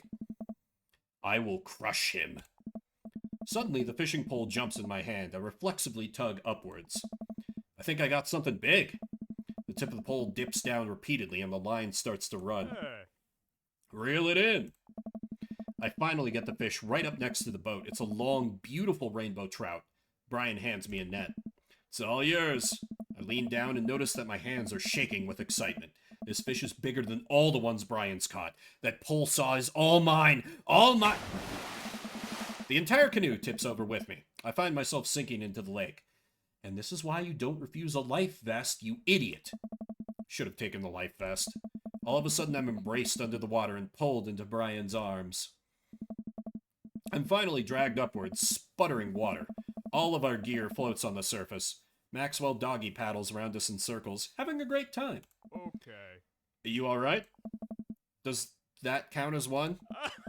Well, seeing as all our fish are now swimming safely back in the lake, I guess so.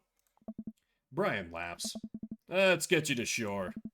Brian and I flip the canoe back over and fill it with our now soaking wet gear. We row back to shore with Maxwell in tow. Once we get to the beach, Maxwell darts off into the woods. Brian takes off his shirt. Dots of lake water glisten in the sun across his strong back. Man, all that general contracting must have built this guy like an ox. I hope he doesn't notice me staring. Yes, Game Warden, there's a gay couple catching all the fish in a strange match game. The Game Warden's like, okay, I don't know if I need to do anything about that. Hey. I'm gonna get a fire going so we can dry off. Want to hand me yours? Yes, okay. I reluctantly take off my own shirt and toss it to Brian. I suddenly wish I had done more sit-ups in my life, or any sit-ups at all, really. Another thing you bested me in, stupid, sexy Brian. You might as well fry that shirt up. Seems it's the only lunch we'll have. The day's young, we can fish from the shore. Once Brian gets the fire going, I sit to try and dry off my pants. Brian sets a couple lures out by the water's edge. We're probably gonna have to put the kibosh on the competition for now. Until another day. My stomach growls. You hungry? Oh, I'm fine. Brian reaches into his cargo shorts and pulls out a few granola bars. Waterlogged granola bars. I have a small child. I am flushed with snacks. Brian joins me by the fire and I accept the cargo short granola. And now we're back to waiting. Where did the girls get off to? Shouldn't they be back by now? I wouldn't worry about it too much. They're a couple of smart kids. That's what I'm worried about. They're too smart. They've probably established a small rural government by this point and installed themselves as leaders. I take a look around at the sun cresting the tree line, casting the entire lake in a warm golden glow. The forest seems to be coming alive now. Birds chirp in the distance. Wow. Nature is beautiful. A mosquito bites me. I slap my neck and curse. Nature sucks. Here you go, bud. Brian hands me a bottle of bug spray. I begrudgingly take it and douse myself. Did you not do that before? Ugh, I've always hated how this stuff smells. Really? I've always kind of liked it. Reminds me of being outside. Yeah, honestly, most bug spray smells kind of nice. I'm with Brian on this one. Maybe you and I have different sentiments on the outdoors. Maxwell comes bounding up to me, a huge stick in his mouth. He drops it at my feet and looks at me expectantly. Break the stick in half to assert your dominance? Jesus. No, indulge the pupper. I hurl the stick as hard as I can towards the tree line. Maxwell bolts after it, running as fast as his stubby little legs can carry him. Which, consequently, is not very fast. It is very cute, though. Hey. Ah, nice throw, Vimbert. I turn away so he can't see me blush. Maxwell brings the stick back to me, clearly proud of himself. Good boy, Maxwell. You're a very good and speedy boy. You're the world champ of fetch. Let's steal Maxwell, right? I generally do not like dogs, but Maxwell is an excellent dog. It's time for the pets. What's the plan?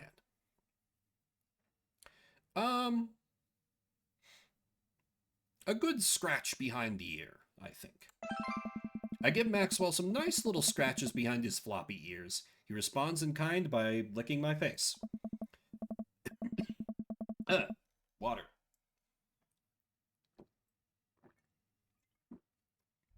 He really likes you. Be careful, he's gonna try and follow you home if you keep that up. I scratch Maxwell's ears more intensely. The game predicted us. The game predicted us. I'm gonna steal your dog, Brian. We both laugh, but I'm only kind of kidding. While I'm playing with Maxwell, fish begin routinely pulling on Brian's lines. I watch Brian effortlessly fillet the fish, squeezing a bit of lemon on them and frying them up in a cast iron pan. Before we know it, we have a feast fit for a couple of shirtless dudes. Amanda and Daisy emerge from the woods, looking totally unscathed. Whoa, Dad Bod Patrol. I'm gonna have to issue you both a citation and demand you both put your shirts on. There are children present. Brian tosses me my now dry shirt. I pull it over my head, thankful that I will no longer be distracted by Brian and his pecs. Where have you guys been? Studying entomology. What? We were playing with bugs. I expected you guys to be more covered in, like, mud and stuff. Daisy looks offended. What do you take me for, a child? Amanda puts a hand on Daisy's shoulder. Ugh. Right. We take a seat around the fire, and Brian serves us all generous piles of fish on paper plates. It's absolutely delicious. Why does he have to be good at everything? I mean, fish is very easy to cook because fish is amazing. So you just have to make sure you, like, don't overcook it, add some simple seasoning, and bam, done.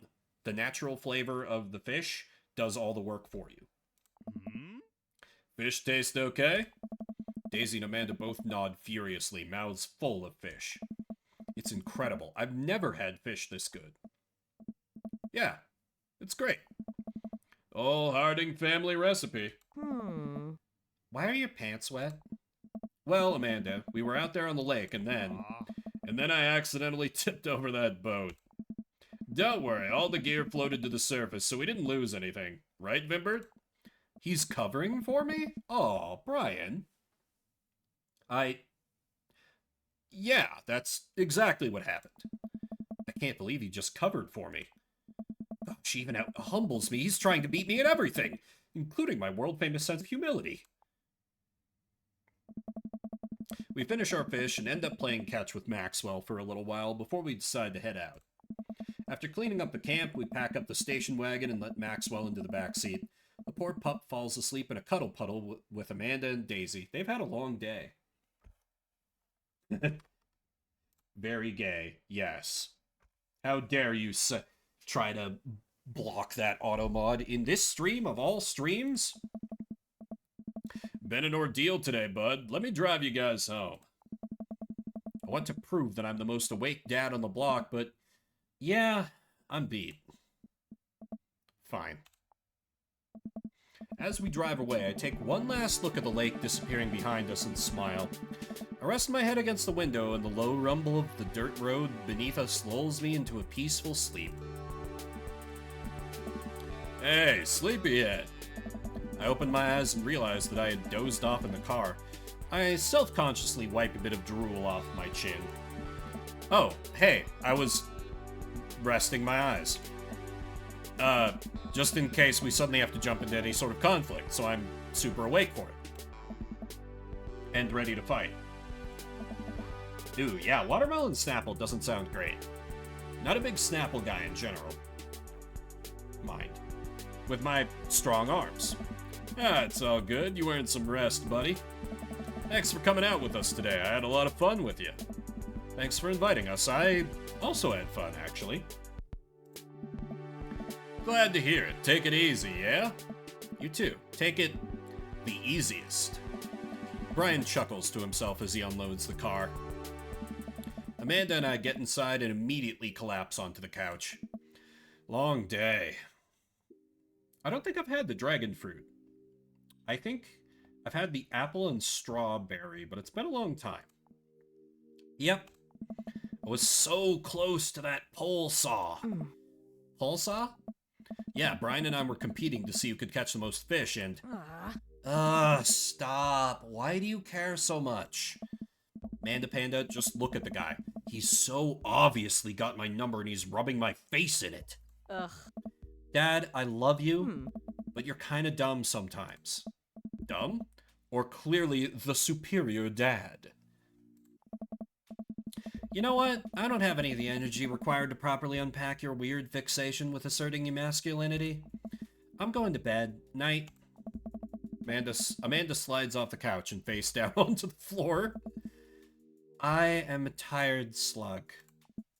Amanda, that floor is disgusting. I don't care. Well, night, honey. Night, Pops. I am a tired slug. Date complete.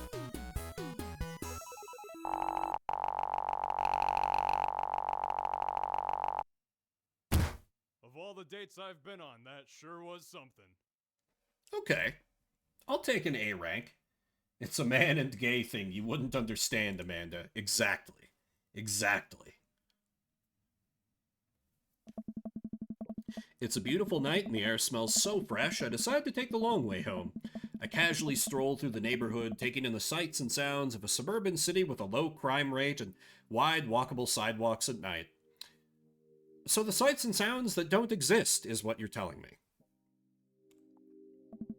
As I approach the bar, I can hear patrons inside cheering. Oh, I bet the game is on. I wonder if my team is playing tonight. A drop of water hits my head. Now it's lots of drops of water. It's pouring rain. Maybe I should wait this out inside. I order a beer from the bar and settle in.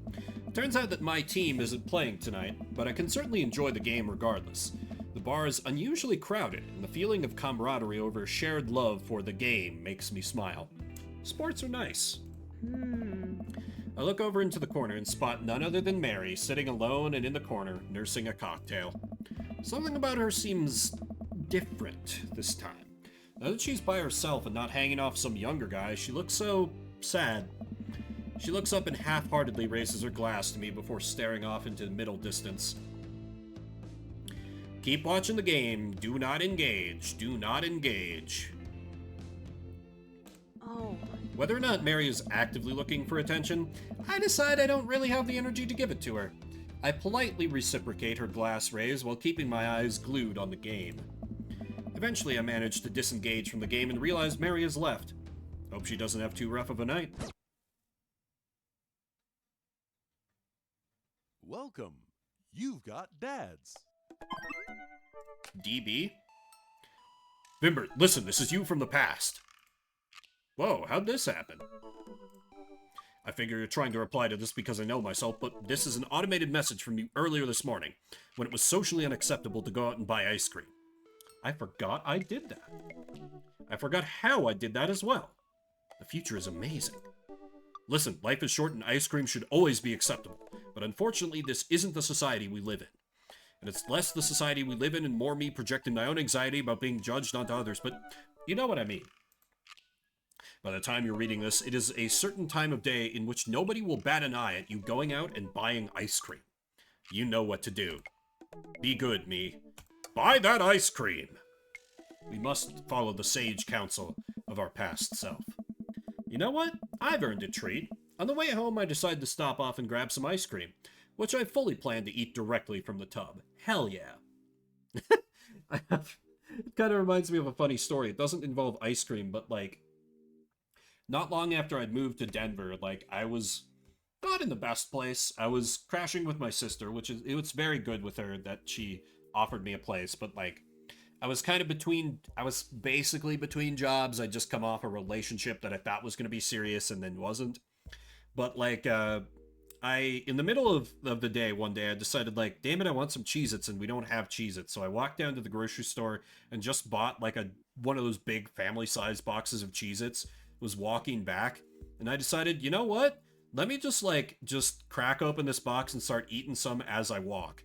And I passed some, like, teenagers who were walking the other way, and they kind of fell silent as I got closer and just saw me eating Cheez-Its. I didn't, like, say anything to them or anything, but as we passed each other and I started going the other way, I heard one of them whisper to the other, "Dude, that guy was so high." And I just had to chuckle. And, like, I could partake because I'm in Denver. It's been legal here for a while, but shit just puts me to sleep, man. I have an easy enough time falling asleep as it is. Anyway, I spend a lot of time trying to figure out just which type of ice cream I'd like to eat directly from the tub. Rocky Road? Pistachio? Oh, Amanda's probably going to want some too. Better get 2 tubs. She loves cookie dough ice cream, right? Hey, mister. I turn around to see... Oh, I completely misjudged. I turn around to see Ernest leaning up against the wall of the convenience store. Ernest? You're cool, right? I'm so cool. I'm shocked you even have to ask, Dude Meister. Oh my god, I asked the wrong person. Could you just help me out? Help you out? There's no fire involved, is there? Just clouds. So if I give you 20 bucks, will you buy me e-liquid? Ernest, what's e-liquid? It's like, Gatorade. You know, electrolyte liquid. I get it myself, but I'm banned from here for trying to run a grift on the cashier. Just ended passed out. Nice. A classic fiddle game. You know the deal. Oh, if you're talking about balanced electrolytes, then I got you, little buddy. And I didn't know you played the fiddle. Just ask the clerk for Blue Cransapple Vortex. He'll know what it is. I pick up a tub of pistachio ice cream for myself and a tub of cookie dough for Amanda. I search around for some Blue Crashin' Void Starer, but can't seem to find any. I turn to the cashier. Say, where's your finest e-liquid? Behind the counter. You got an ID? First of all, my daughter is older than you. Second of all, I'm flattered. I switched shampoo recently. Has that taken some years off? Look, you need to be 21 to buy vape juice. Your hair doesn't look a day over 20.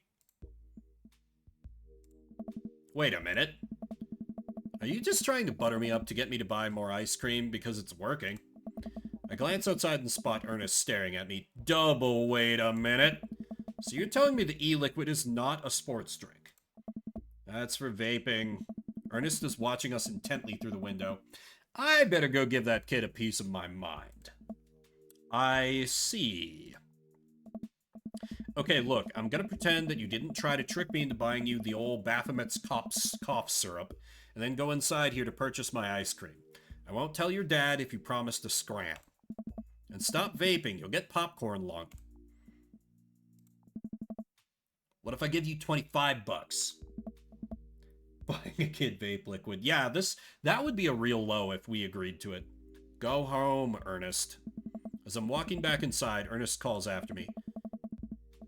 You can get popcorn lung from microwave popcorn, you know. I no longer trust this child, but the mere notion strikes fear into my very heart. I go back inside to complete my purchase with a good cashier. Thank you, kind sir, for your time and generous hair compliments. You got it, bub. I glance out the window while? I glance out the...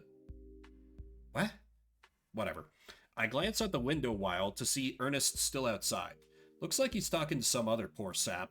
Guess I should go outside and save this other guy some grief. The Fable MC would have helped the kid. That is because good is dumb. Wait a second, that's definitely a cop. Oh boy. I grab my tubs of ice cream and bolt outside.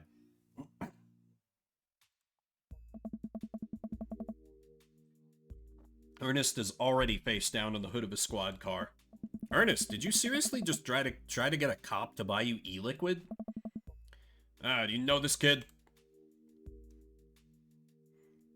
I'm friends with his dad. Be honest to the officer. Though it would be funny to just screw him over and be like, yeah, I don't know this kid. I'm friends with his dad. Yeah, we live in the same cul-de-sac. I know his dad. Listen, he's a good kid, and I'm this boy's father. I turn around. Oh, I thought it was going to actually be Hugo. Instead, Robert's stepping up. I turn around and see Robert walking up the street and toward the convenience store. Ernest, what are you doing? I want a lawyer. First of all, good first instinct. Remember that you're not required to answer any questions from a police officer without a lawyer present. You're this boy's father? Yes, sir. Ernest likes to lash out at me like this ever since the accident. Oh, I don't like talking about it. That's fine. Robert gets a wistful twinkle in his eye. It all started 7 summers ago. My hair was long then. New metal was still in style. Ernest and I were down in the Florida swampland scavenging for... Sir, I can leave you to take it from here. Sounds good. Thanks, officer. Ernest, come along now. You'll be cleaning grout from the rain gutter for a week, thanks to this transgression. The police officer gets in his car and drives off. I'm stunned by how cool Robert was just there. Yeah, new metal, eh. It was all part of a ploy to get the cop to leave. He's like, ooh, no, a new metal fan. Thanks, I want to say, Richard? Ouch. Don't mention it, Hemingway. Got in trouble plenty of times in my life, just trying to do my good deed for the day. Will you buy me e-liquid if I give you $20? Child, I will end you. I don't know. Hey, Vimbert, will you walk Ernest home with me? Sure. Hey. Ernest runs ahead, presumably so he won't be seen with us, which is a thing I think kids do. He reminds me a lot of myself when I was his age. Well, maybe I wasn't as dumb. Seems like he tortures his dad. Oh. Seems like he tortures just about everybody. He even stole your wallet. What? No, he did. I pat my back pocket. I pat the rest of my pockets. He stole my wallet. Oh. Why are you doing this to yourself? What? Huh. Robert points at my tubs of ice cream. One of them's for Amanda. Hey. I have no qualms with the quantity of ice cream you've purchased. It's a perfectly respectable amount of ice cream. It's the quality I'm talking about. You work hard, Vimbert. You're a good dad. Don't you think you deserve top-shelf ice cream? But these were on sale. Oh. If you're gonna treat yourself, go big or go home. Real vanilla bean. Real pistachio. You deserve it. Hey. You know what? Great point. This is why he is my favorite. We arrive at the cul-de-sac and Ernest runs into his home. That boy's the reason why we don't have prizes in cereal anymore. Hey. He's like Bluebell? Gross. Catch you around, Vimbert. Robert tosses me my wallet. I catch it with a surprised look on my face. I stole it back. Keep it in your front pocket or use a chain like back in your ska days. Yeah, front pocket is a good move. Smell you later. See you, Robert. I go back inside my home, ready to spend the rest of the night with 2 tubs of ice cream and also Amanda. God, Robert's the best. Welcome. You've got dads. So, friends, what are we feeling? We're close to, I think, like, maxing out and getting an ending with either Brian or Damien. Chest pocket? Fair. I just don't often wear shirts with chest pockets. Because I don't like button-up shirts if I don't have to wear them. They're fine every once in a while, but I'm a very casual kind of dresser.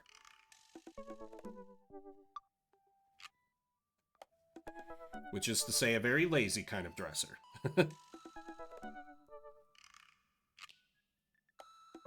I know, generally speaking, Brian has been the one we've been into, so I'm fine going with him. I'll just give everyone a second to chime in if they have strong feelings one way or the other. Brian? Okay.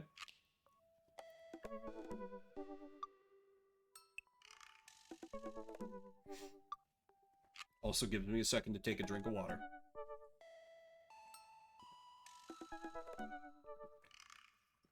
I do want to see the Damien ending, so I'll probably drop a save here so I can go back and see Damien's ending. But yeah, I think it's Brian time. Hey, you know what they say about third dates? They get pretty serious. You might not have time to browse Dad Book for a while. Are you ready? We're going in.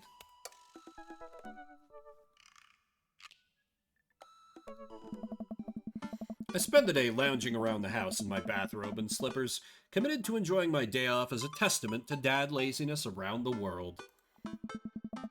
Third coffee of the day and doing my second word jumble in pen. Man, this the life. Button-ups are cool to rip off of, folks.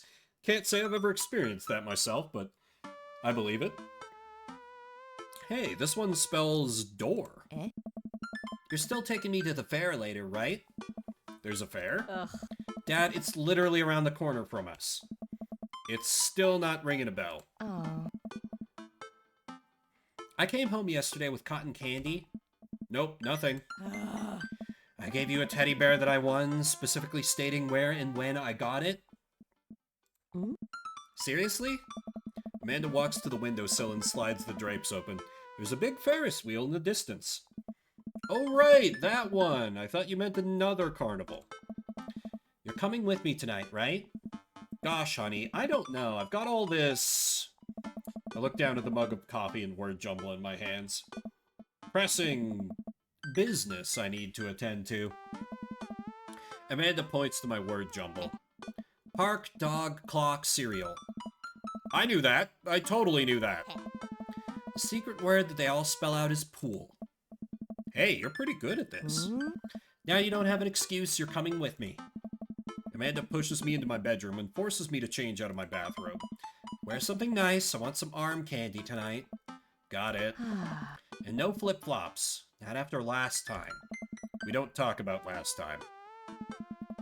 Amanda and I step outside and follow the faint sound of carnival music. So, what's the first thing you're gonna do at the fair?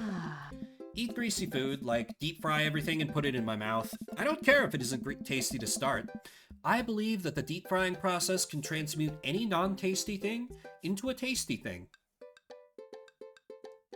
You know what? Fair. Please don't throw up this time. I know my limits. You said that last time. I was still calibrating. I'm dialed in now. You ride the rides with me, right? If you're looking for someone to ride scary rides with, that's a straight veto from the dad constituency. However, I am happy to stand at the fence and take blurry pictures of you riding the rides as per dad custom. Define scary rides. Anything that moves. Well, you're no fun. Maybe I'll find someone at the carnival who'll go with me. Wouldn't that be a surprise? Yeah, maybe one of your friends from school will be there, like... who's that one with the eyebrows? Oh. Teresa, she got mono. What about the one who vapes? Alex got suspended for vaping in the school bathroom. Well, I hear carnival rides are fun as a solo rider. Then I'll have no one to puke on. Or will I? What? Hey look, we're here. The carnival is packed with people from all over town tonight. Screaming kids run around with cotton candy and buckets of soda clutched in their grubby fists. Colorful lights flash all around us. Feel like just smelling the air will clog my arteries. Man, I really do miss, like, small town, like, county fairs. Some of the highlights of my childhood living in the middle of nowhere. Hey, let's go over to those greasy food carts first. Amanda leads me by the hand in what seems like a very specific direction. Oh, and Brian's going to coincidentally be there, and she's going to be like, oh, hey, I can ride the rides with Daisy. Okay, bye, you two have fun. I should. There's no reason why I don't, really. I would just have to drive out of the metro area. I know my favorite one is around here somewhere. Wait a second, is that... Brian? Wow, look who it is. Sure enough, it's Brian and his daughter Daisy. Brian has the same confused look on his face that I'm sure I have. Oh my god. There's... Fuck, this was a movie. Parent Trap? Are they parent trapping us? What a coincidence that we all happen to be here at the same time in the same exact place. Wow, this is so weird. Can you believe we just happened to come to the carnival on the same night at the same time? Yes, Daisy, that's so strange. How bizarre. Brian. Vimbert? I can feel my competitive fire burning inside me again. Last we met, Brian had made a fool of me by besting me at fishing, and then out-humbling me in front of my very own daughter. I still want that pole saw. There's plenty of Midway games here. Okay, how about we hang out as a team and explore the carnival together? Yes, Amanda, that sounds like an amazing idea. Let's all go and do stuff together. Amanda and I follow Brian and Daisy as they lead us towards some rides. I can't believe Brian's here. Dad, you need to relax. Daisy and I have been spending a lot of time together. She helps me with my algebra homework, and I've been corrupting her young soul with rock and roll music. Yeah, pole saw sounds cool. She's really cool, but you and Brian won't stop complaining about each other. Oh, he's complaining about me? No, Dad, that's not what I meant. If you and Brian would just talk to each other, maybe you would see that you have a lot in common. See, now I gotta turn it up to 11. Brian's getting obliterated. Oh. Dad, you have to chill. Please chill. For my sake. I'm chill. I'm so chill. I'm like stupidly chill. I'm so much more chill than Brian is. And once I prove once and for all that I'm clearly the better dad, I'll be so chill you could call me liquid nitrogen. I will destroy him. Dad. I spot the entrance to the Midway. A perfect opportunity. Hey Brian, check it out. Want to get a couple games in? Ah, that sounds fun. Maybe a little friendly competition? No, we wanted to check out some clowns over there. Amanda, you're scared of clowns. Overruled. Fine, sure, let's play some games. But if we spend the whole night in there, I'm filing for emancipation. Oh, lighten up. I'll win you something nice. And I'll win you something nice too, Daisy. I'll win more nice things than Brian. I'd like to see you try. Brian and I glare at each other. We've been at it for longer than I'd like to admit. Amanda and Daisy sigh heavily at each new game Brian and I challenge each other to, their arms overburdened with stuffed animals and t-shirts with rainbows airbrushed onto them. They're like, oh my god, will our dads just kiss already? For every game I win, Brian seems to answer back. Dad, please, enough. Just one last game, honey. So, Vimbert, we're tied. What's the ultimate prize? I spot it from across the Midway. We lock eyes. It swims absent-mindedly in a bowl of water. That goldfish will be mine. Amanda, sweetie, how about I win you a goldfish? If it'll get us out of here, Great. I look over at Brian. We don't say a word, but our locked eyes confirm it. The person who wins the goldfish wins the night. Looks like it's skee-ball. You any good? I am the best skee-ball player to ever grace this earth. Think you can handle me? Still willing to put up your weed whacker? Only if you're willing to part with that pole saw. Lawn grooming equipment goes to the skee-ball champ. We share an earnest shake. Okay, skee-ball. See that ball.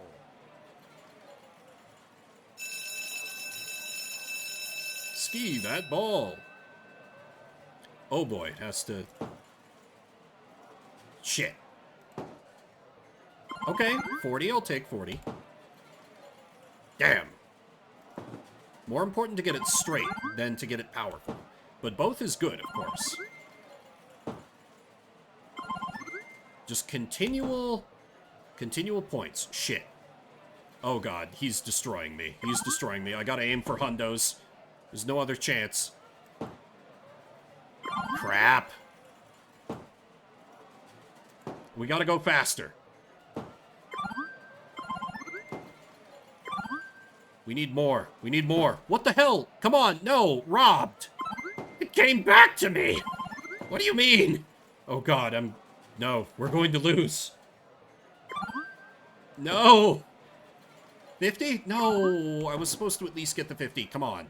Fuck. Crap. That's fine. I'll take an A rank. But I was destroyed. The bell sounds and lights flash. Feels like things are moving in slow motion. The guy running the booth points at Brian. My worst nightmare. I fall to my knees, grasping at the dirt between my fingers. How could I let it come to this? Aww. Dad, you're making a scene. I am. Defeated. The attendant reaches up and dumps the goldfish into a plastic baggie. He hands it over to Brian. Brian hands the fish to his daughter. Hey. Ah, this is for you, sweetie. Dad, we don't have the proper resources to take care of this goldfish. I think that it would be better as a peace offering. Amanda, do you want this? Amanda, we do not accept gifts from the enemy. That would be lovely. Amanda, no. She places the goldfish in Amanda's hands. Huh? I promise to take care of him to the best of my ability, but you should come visit and develop a relationship with him. I have a feeling he's going to miss you. Amanda, I think I'll name him Brian. Like daggers through my chest, child. Hey, who wants to check out the Ferris wheel? Yeah, I want to ride the Ferris wheel. Of course. I'll hang out and watch you guys. Still not a fan of carnival rides. Hey. I'd be happy to ride some rides with you kids. I'm just kidding. I love carnival rides. I'm the best at them. We traverse the fair and end up at the relatively short line for the Ferris wheel. Doesn't seem like a very popular ride. Daisy and Amanda chat excitedly. I can feel Brian glaring at me. So, how'd you do on the trig final? Way better than I thought I would. Those cosine problems still trip me up, so I drew a cat instead of answering the questions, and my teacher gave me a point for effort. Wow, is high school really that easy? Absolutely yes. The School of Hard Knocks, though, that's another story. Amanda playfully punches Daisy on the arm. Welcome to the streets. You check out that art book I gave you? Yeah, I love that section on female photographers. You have good taste. You know, I bet your photos will be in a book someday. Daisy, stop or I'll cry. They're too cute. Next. Amanda pushes me forward. You first. I sit down in the carriage. And now you. Daisy pushes Brian into the carriage next to me. Before I can say anything, the ride operator closes the gate. Yes! Yes, yes, children. Good, good, good, good, good. Good work. Now wait just a second. We're gonna go get some deep-fried pickles. You two take this time to work out your differences. Hold on. Get along. Amanda and Daisy run off into the crowd. The ride starts moving. I sit in the Ferris wheel with my arms crossed, not talking to Brian. I don't even know what Amanda's talking about. Neither do I. Our carriage creeps slowly upward. Ferris wheels are boring. Deep-fried mushrooms are better. Agreed. And some deep-fried okra? That's good stuff. Could this ride go any slower? Oh, is it too fast for you? That's not what I meant. How could this get any worse? Suddenly the ride jerks to a halt with us at the very top of the wheel. I can hear the faint yell of the ride operator down below. Sorry folks, ride's stuck. Guess a raccoon must have stolen the key component to the motor. They're very crafty animals and are frequently attracted to shiny objects, so it makes sense that they would pilfer something like that. Yes, a raccoon named Amanda, I'll bet. Anyway, it'll be some time before we can get y'all down. Settle in and get cozy. Well, and hey, no hand stuff while you're up there. Well, and no mouth stuff either. Well, this is just great. I look down over the expanse of the carnival. I hate to admit it, but it's a pretty good view. I spot someone down at a food cart melting cheese onto a pile of steaming steak and peppers. Oh man, I'm so hungry. Why didn't we get funnel cake first? Fuck yeah, funnel cake. My stomach rumbles. Hmm? Oh, I know that sound. Brian reaches into his cargo shorts and pulls out some fruit leather, offering it to me. Hmm. Cherry or mango? I don't want your stupid fruit leather, baka. Brian opens one and starts eating it. Oh. Fine. My stomach growls again. God damn it, why didn't I take the fruit leather? We sit in silence as a crowd begins to form under us.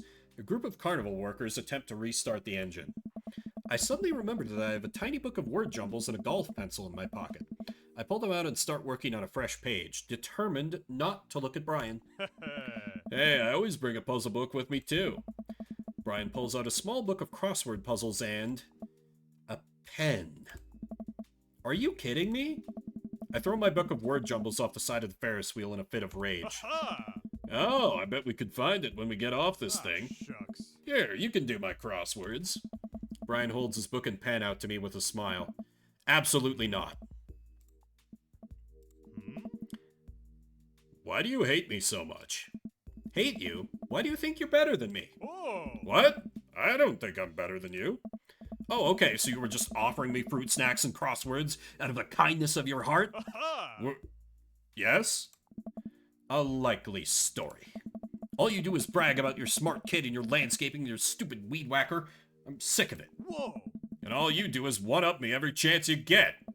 The only thing I wouldn't win is a one-upping on other people competition, because you would win that. Because that's what you do. I don't know. Alright. Don't do it on purpose. Wait, what? You're messing with me, right? No. But I don't know. I don't think I'm better than you at all. You and your daughter are amazing. I thought we were competing just for fun at first, but the more we started doing it, the more it felt like you must hate me. And the more we did it, the more I wanted to impress you. There were times when I did want to beat you, Vimbert, but really all I wanted was for you to like me. Oh my god. I feel like such an ass. No, don't be an asshole. Honest with Brian or honest with yourself? Honest with Brian, I think. I let my competitive spirit get in the way. Actually, no. I let my own insecurities get in the way, and I've been a huge dick to you for no reason. I'm sorry. To tell you the truth, I think we could be really good friends if I could ever make it up to you. I respect you a lot. We sit in silence for a second. Hey. Can we start over? What do you mean? From the beginning. Brian holds out his hand. Hey. Hi, I'm Brian. I take his hand and shake it vigorously. Hey, Brian, I'm Vimbert. It's really nice to meet you. Good gay friends. Aw, yeah. Great shirt. Thanks, Vimbert. Brian and I look at each other. We both share a smirk over this silly little game, but it feels good to be on the same side for once. Alright, folks, thanks for being patient. Turns out the raccoon didn't steal a part, but was instead still rummaging around in the inner workings of the engine. We formed a wary yet mutually beneficial truce. The carriage starts moving and we find ourselves down on dry land in no time. Brian and I wander around for a bit, looking for Daisy and Amanda. Ha! Rainbow flag on the side of the cart. Coincidence? You know, getting stuck on that Ferris wheel could have been a lot worse. I'm glad we worked things out. Hey. Me too, buddy. Oh. Now that that's over with, we can both get home to quietly enjoy our evenings. Agreed. Dad. Amanda and Daisy run up to us. I think you kids will be pleased to find out that Brian and I have worked out our Dad, that's great and all, but Brian's in trouble. But Brian's right here. The fish, Brian. What? Huh? Daisy and I got on the log flume, and when we were going down the hill, Brian just flew right out of the log, and now he's hanging from some pipe on the ride. We have to save him. But Brian's right.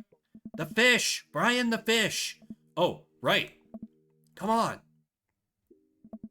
We sprint over to the log flume, spotting Brian, the fish, stuck up in the rafters of the ride. We'll get you down, little buddy. Oh. We have to get Brian before the fair closes, or who knows what'll happen to him. But the fair closes in 10 minutes. I guess we need to hustle then. What's the plan? Well, one ride around the track lasts 90 seconds. Brian's hanging from a pipe right above the drop, so you'll have a window about 10 seconds to grab him. Wow, did you just do all that math in your head? That's really impressive. Throw rocks. What could possibly go wrong? I just counted. It's not that impressive. I'm so proud of you, honey. Okay. That raptor is pretty high up. How are we gonna reach it? We all think for a second. Whoa! I got it. Brian runs over to the midway to the last game that we played and snags the pole from the game attendant that they used to grab stuffed animals. I think this'll do the trick. Pole saw, that's what I was thinking. Amanda presses 2 ticket stubs into my hand. Here, these are our last 2 tickets. Brian's fate is in your hands now. There's no time, come on. Brian leads me by the hand to the entrance of the log flume, getting there just in the nick of time. Looks like you guys are the last ones. We take our seats on the slippery vinyl. The ride operator pulls the bar down over our laps. I don't know about that. You ready for this? The log starts drifting down the fake river. Unnaturally blue water sloshes over the side, soaking my shoes. This is gross. You know how earlier I said that I was the best at carnival rides? The ride jerks forward and I let out a small yelp. That might have been an embellishment. Our rickety log makes a slow climb up the track for the most grueling minute of my life. Catch the gay fish, exactly. Aha! I see him! Hanging from the rafters just before the drop is our beloved Brian. The fish, not the guy. Are you ready? I don't think I can reach it from where I'm sitting. It's all you, buddy. Brian presses the fishing pole into my hand. Oh god, I don't know if I can do this. Hey, I believe in you. I gulp. I can do this. One last minigame. Ha! Match that fish.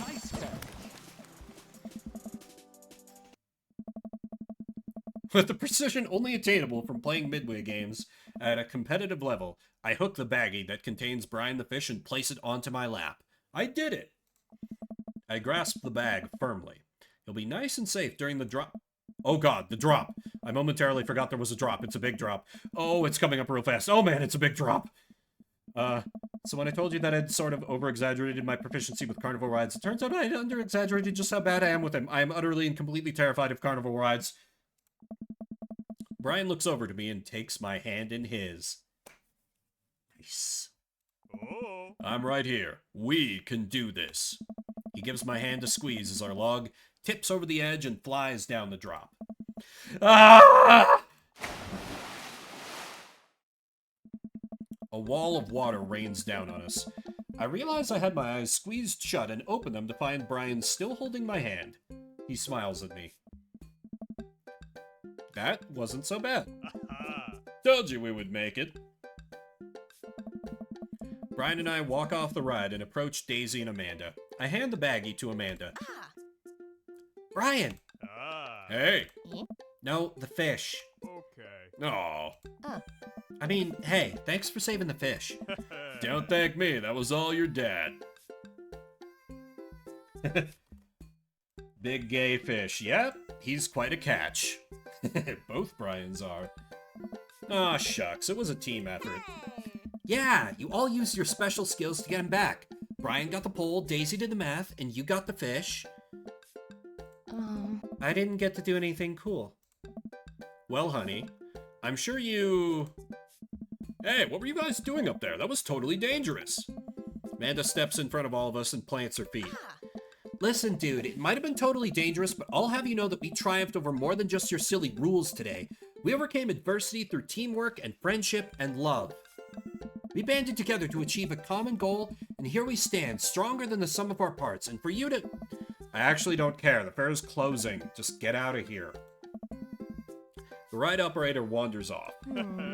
You really are a sparkling conversationalist. We join the crowd of fairgoers slowly ambling back to the parking lot. I just run. I'd probably be like, what are you gonna do? Kick me out for the rest of the night? You kids want to stick around for the fireworks?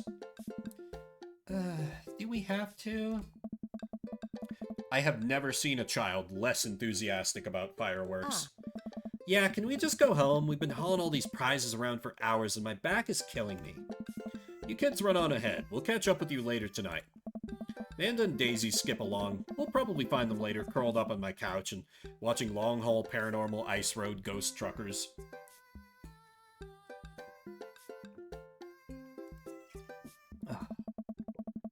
Brian and I sit down on a bench a little further away from the rest of the crowd, who've all gathered to catch the fireworks. Hey. Hell of a day, huh? You can say that again. Hey. Hell of a day, huh? No, they're pretending to not like fireworks because they want us to have dad alone time so we smooch. It's all part of their scheme. I have seen through the lies. This is the one time I will let you out-dad me. Hey. Ha! I'll take it. I breathe in the cool night air as the first firework launches and explodes in the sky over the fair. Automod, I will keep allowing this. I'm glad we talked about all that stuff. Me too. It's good to have a friend like you, Brian. The fireworks launch into full swing, bursting around us in a rainbow of reds, greens, blues, and whites. Automod is homophobic, confirmed. There's one more thing I have to admit, though. I don't know. What's that? I don't know anything about fishing. Brian bursts out laughing. Oh, buddy. I know. What? You knew the whole time? I mean, you weren't exactly subtle about it. I can feel myself blushing. He laughs again. Ah, it's okay. It was cute. If you're interested, maybe I could teach you sometime. That's what friends do, right? Ha! The laughter dies down, and we watch the fireworks a little longer. I can tell he wants to say something, but he's having trouble getting it out. Come on. Say something about, like, I'll show you my rod anytime. Come on. Come on. Come on. A gay dad joke, please. You know, it's kind of funny. What is? We're not fighting anymore, but I still feel like we left some stuff, unresolved. Oh, lawn mowing is still happening. We're cool now, but don't think I forgot about that. Brian laughs. No, it's not that. Don't you feel like there's maybe something else here? I don't know. Or is it just me? Looking at Brian, his smile illuminated by the crackling embers falling through the night sky, I suddenly understand what he's talking about. Oh. This whole time, with emotions running so high, I realize what I've really been feeling. What I thought was jealousy was actually... It's not just you. Brian inches towards me. You know, it's hard paying attention to the fireworks when you're right here. He and I lean in and our lips touch. He places one hand on my shoulder, then another at the base of my neck, gently pulling me closer to him in a warm embrace. That was a hell of a good line. Also, hard paying attention to the fireworks when you're right here. I feel safe. Brian pulls away from me for a moment and smiles. I guess now we get to compete over who's better at kissing. Brian stifles a laugh and pulls me in for another. I'll accept that challenge. Sure enough, when I get home, Amanda and Daisy are passed out on the sofa, surrounded by giant stuffed animals.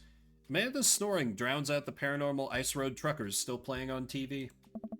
I turn everything off and throw a couple of blankets over the kids before heading to bed myself. Date complete. Dad points and daddy points. That was pretty good. B? Only B? Nah. Achievement unlocked. Soft boy. Go on all Brian dates. Whew, I think I have everything finally set up. Amanda should be here any minute now. I think that's her car in the driveway. Okay, gotta act natural. Be cool, Vimber. Be cool. Amanda walks through the door with a suspicious look on her face. Hey, Dad. Off to a good start. Something fishy? Rats. Sorry, sweetie. It's the feds. That life of crime is finally catching up to you.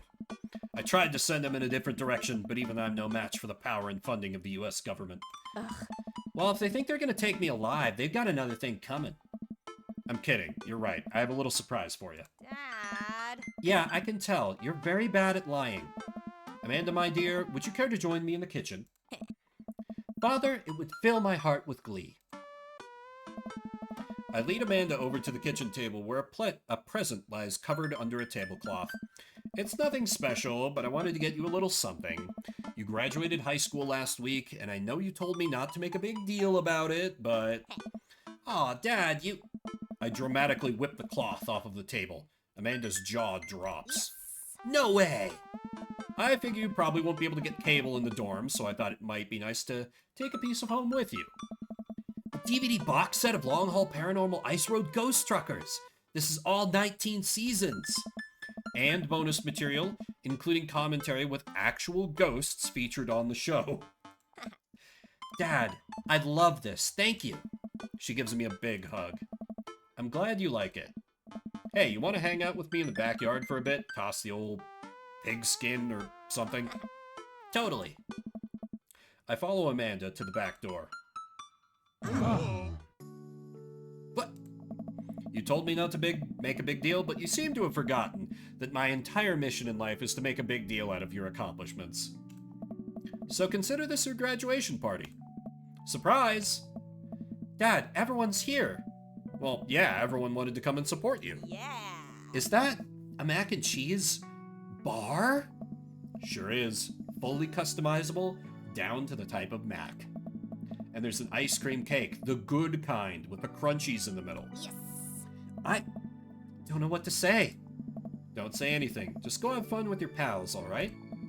I'm so proud of you, Amanda. Amanda smiles and runs to her friends. I should make the rounds and make sure everyone's having a good time. But first, mac and cheese. Hey, bro! Bro! Oh. This is a real rager, taking our older age into consideration. It only costs way too much. Yeah, I'm sure it cost a pretty penny with that many seasons in it. I'm trying to be in bed at a reasonable hour tonight.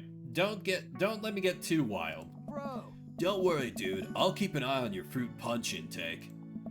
You know, I'm really glad we're bros again. Let's hit the gym sometime soon, huh? Sure thing, dude. Briar and Hazel peek out behind Craig. Aw. Hi, little ones. Hello. Hiya. Thank you for all that ice cream cake. Wait, girls, how much of that did you eat? Briar ate 4 pieces. Ask any witness. No, I didn't. Hazel ate 4 pieces and wants to pin it on me because we look alike. I have your face. Nobody will ever believe you. Oh, boy. I'll let you guys figure this out. Good seeing you, Craig. Let's hang soon, yeah? Dude. Totally. Tell Amanda congrats for us. Ah, looks like you've settled into this neighborhood quite nicely. Yep, couldn't ask for a better cul-de-sac. Well, I'm glad. Hopefully we'll see you at more church events. We got a big schedule planned for the rest of the year. Sure thing, Joseph. And maybe if you aren't doing anything later, we could hang out sometime. Sure, Joseph, that'd be great. Well, see you later. Hugo comes up to me with a plate of mac and cheese.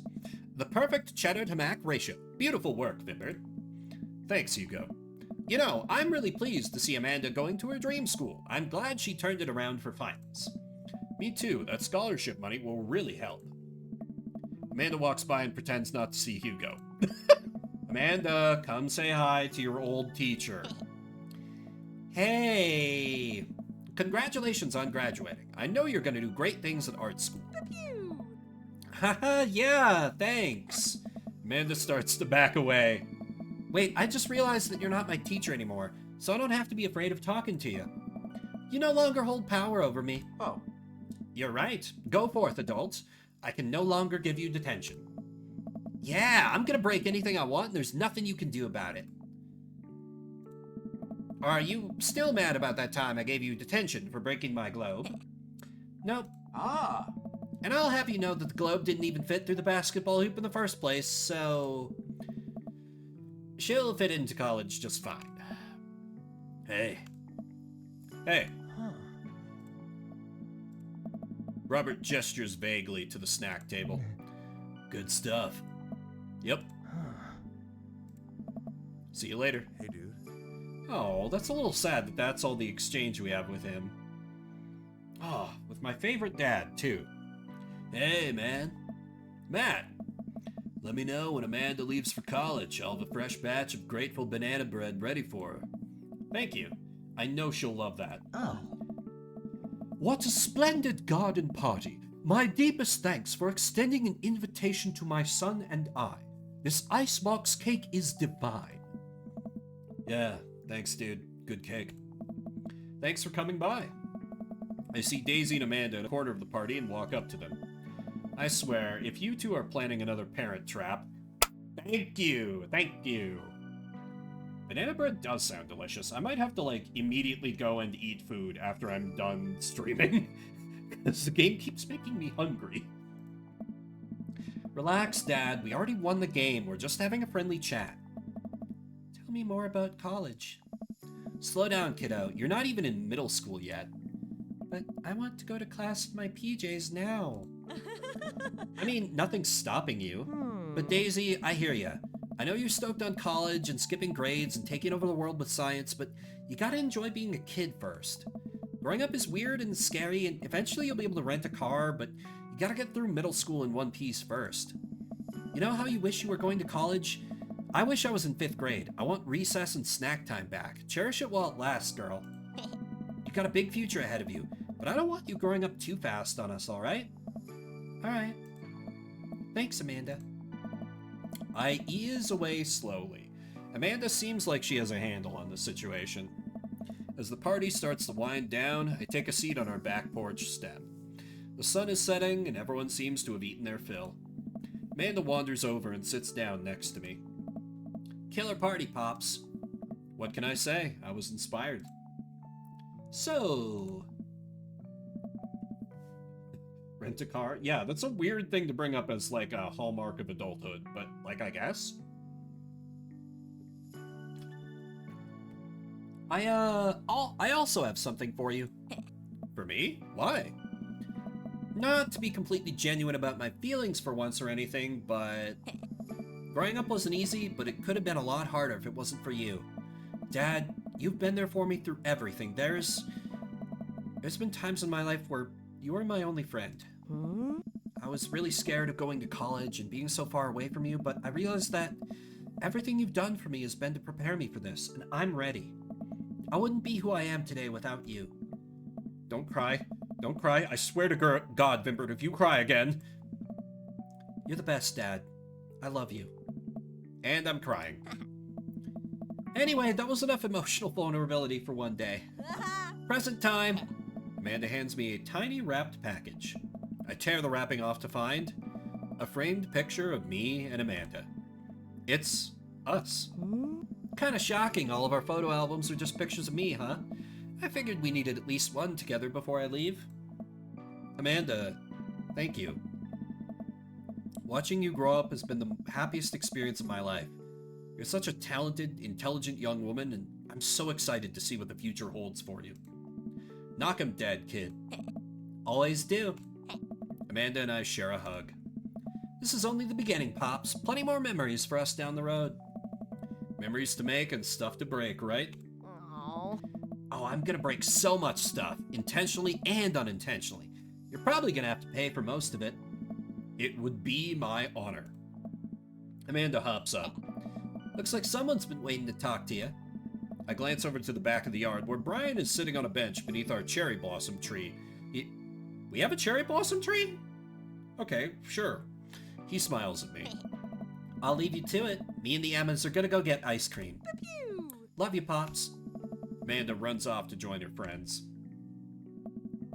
Take a seat next to Brian as the last guests make their way out of the party. Holy shit, with a pond and everything. Damn. Hey. Nice job. I couldn't have thrown a better party myself. I smile. So are we doing, like, opposite competition now?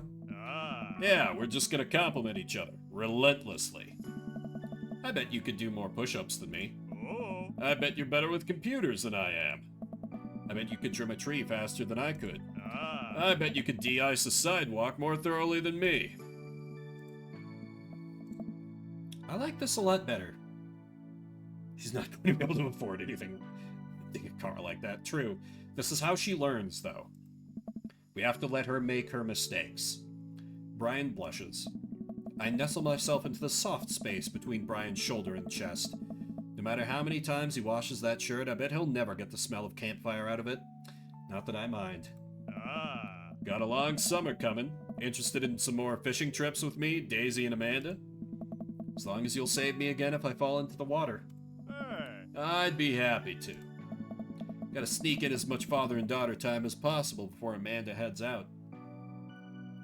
Should've just bought a junker, right?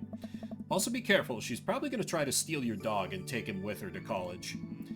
I also get the feeling Daisy might try to stow away in her suitcase, so watch out for that.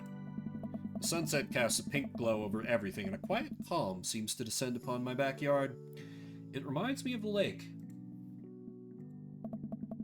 I'm glad we're not rivals anymore. Me too. Although I don't think I've ever been more productive than I was when I was trying to one-up you. Ha!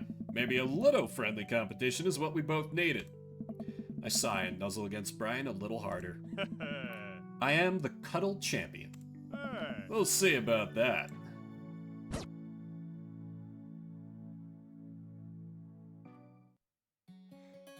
Hell yeah. And that's Dream Daddy. Delightful little game. I like it a lot. I had played this game before, but whenever this came up on Shuffle, people really seemed to like it, and so I figured I should do at least one route on stream. I do think I'm ready to move on to, GG gay game. Accurate. I do think I'm ready to move on to Potionomics, because that is eagerly awaited by both myself and it seems like a lot of you guys. So I don't think I'll do more routes. Unless maybe I get a random urge if like there's just a one-off night where I want to stream something else. I could go back and like get the Damien ending or something, but Potionomics looks like it has a lot of promise, a lot of flirting, and a lot of capitalism. Those are all my weak points. Well, not all of them, but a lot of them. But yeah, I feel like this game has kind of been forgotten. So I wanted to show it off a little bit. And seriously, Robert is the best. If you buy this game for yourself, do his route. He is so cool and has got a lot going on. You hunt cryptids together. It's awesome. I promise he's cool. And it still just never stops being bizarre to me that the Game Grumps bankrolled this game. Like, Aaron Hansen is literally listed as an executive producer. Apparently the Grumps have published another game, which I discovered when I was checking up on Dream Daddy on Steam, which I didn't know about. It looks to be more like some kind of like time loop horror game or something. I miss John. Fair. I came around on Dan. I really did. I haven't watched the Game Grumps for years, but I think Dan is a good fit. I think it was rocky at first, but I think they put out more than Aaron and they've done better than Aaron and John ever had. But oh, look at that. That's sweet. Though it's a little weird having Amanda in a slightly different art style than my character. So our Dream Daddy was Brian.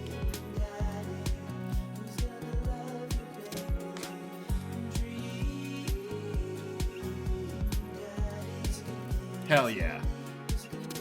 Look at that massive, manly man fishing up a storm. Do we get any more? Oh, okay. Alright. Dream Daddy, Dad Rector's Cut. That is going to do it for that. So, next week, starting Potionomics. So thank you everybody for coming out. Spend a little bit of your morning, afternoon, evening, whatever time it may be for you. I need to go and get some food, and I don't see anyone on that I know who's streaming, so I'm just going to end it off here. Hope you have a great rest of your weekend, and I'll see you around the internets.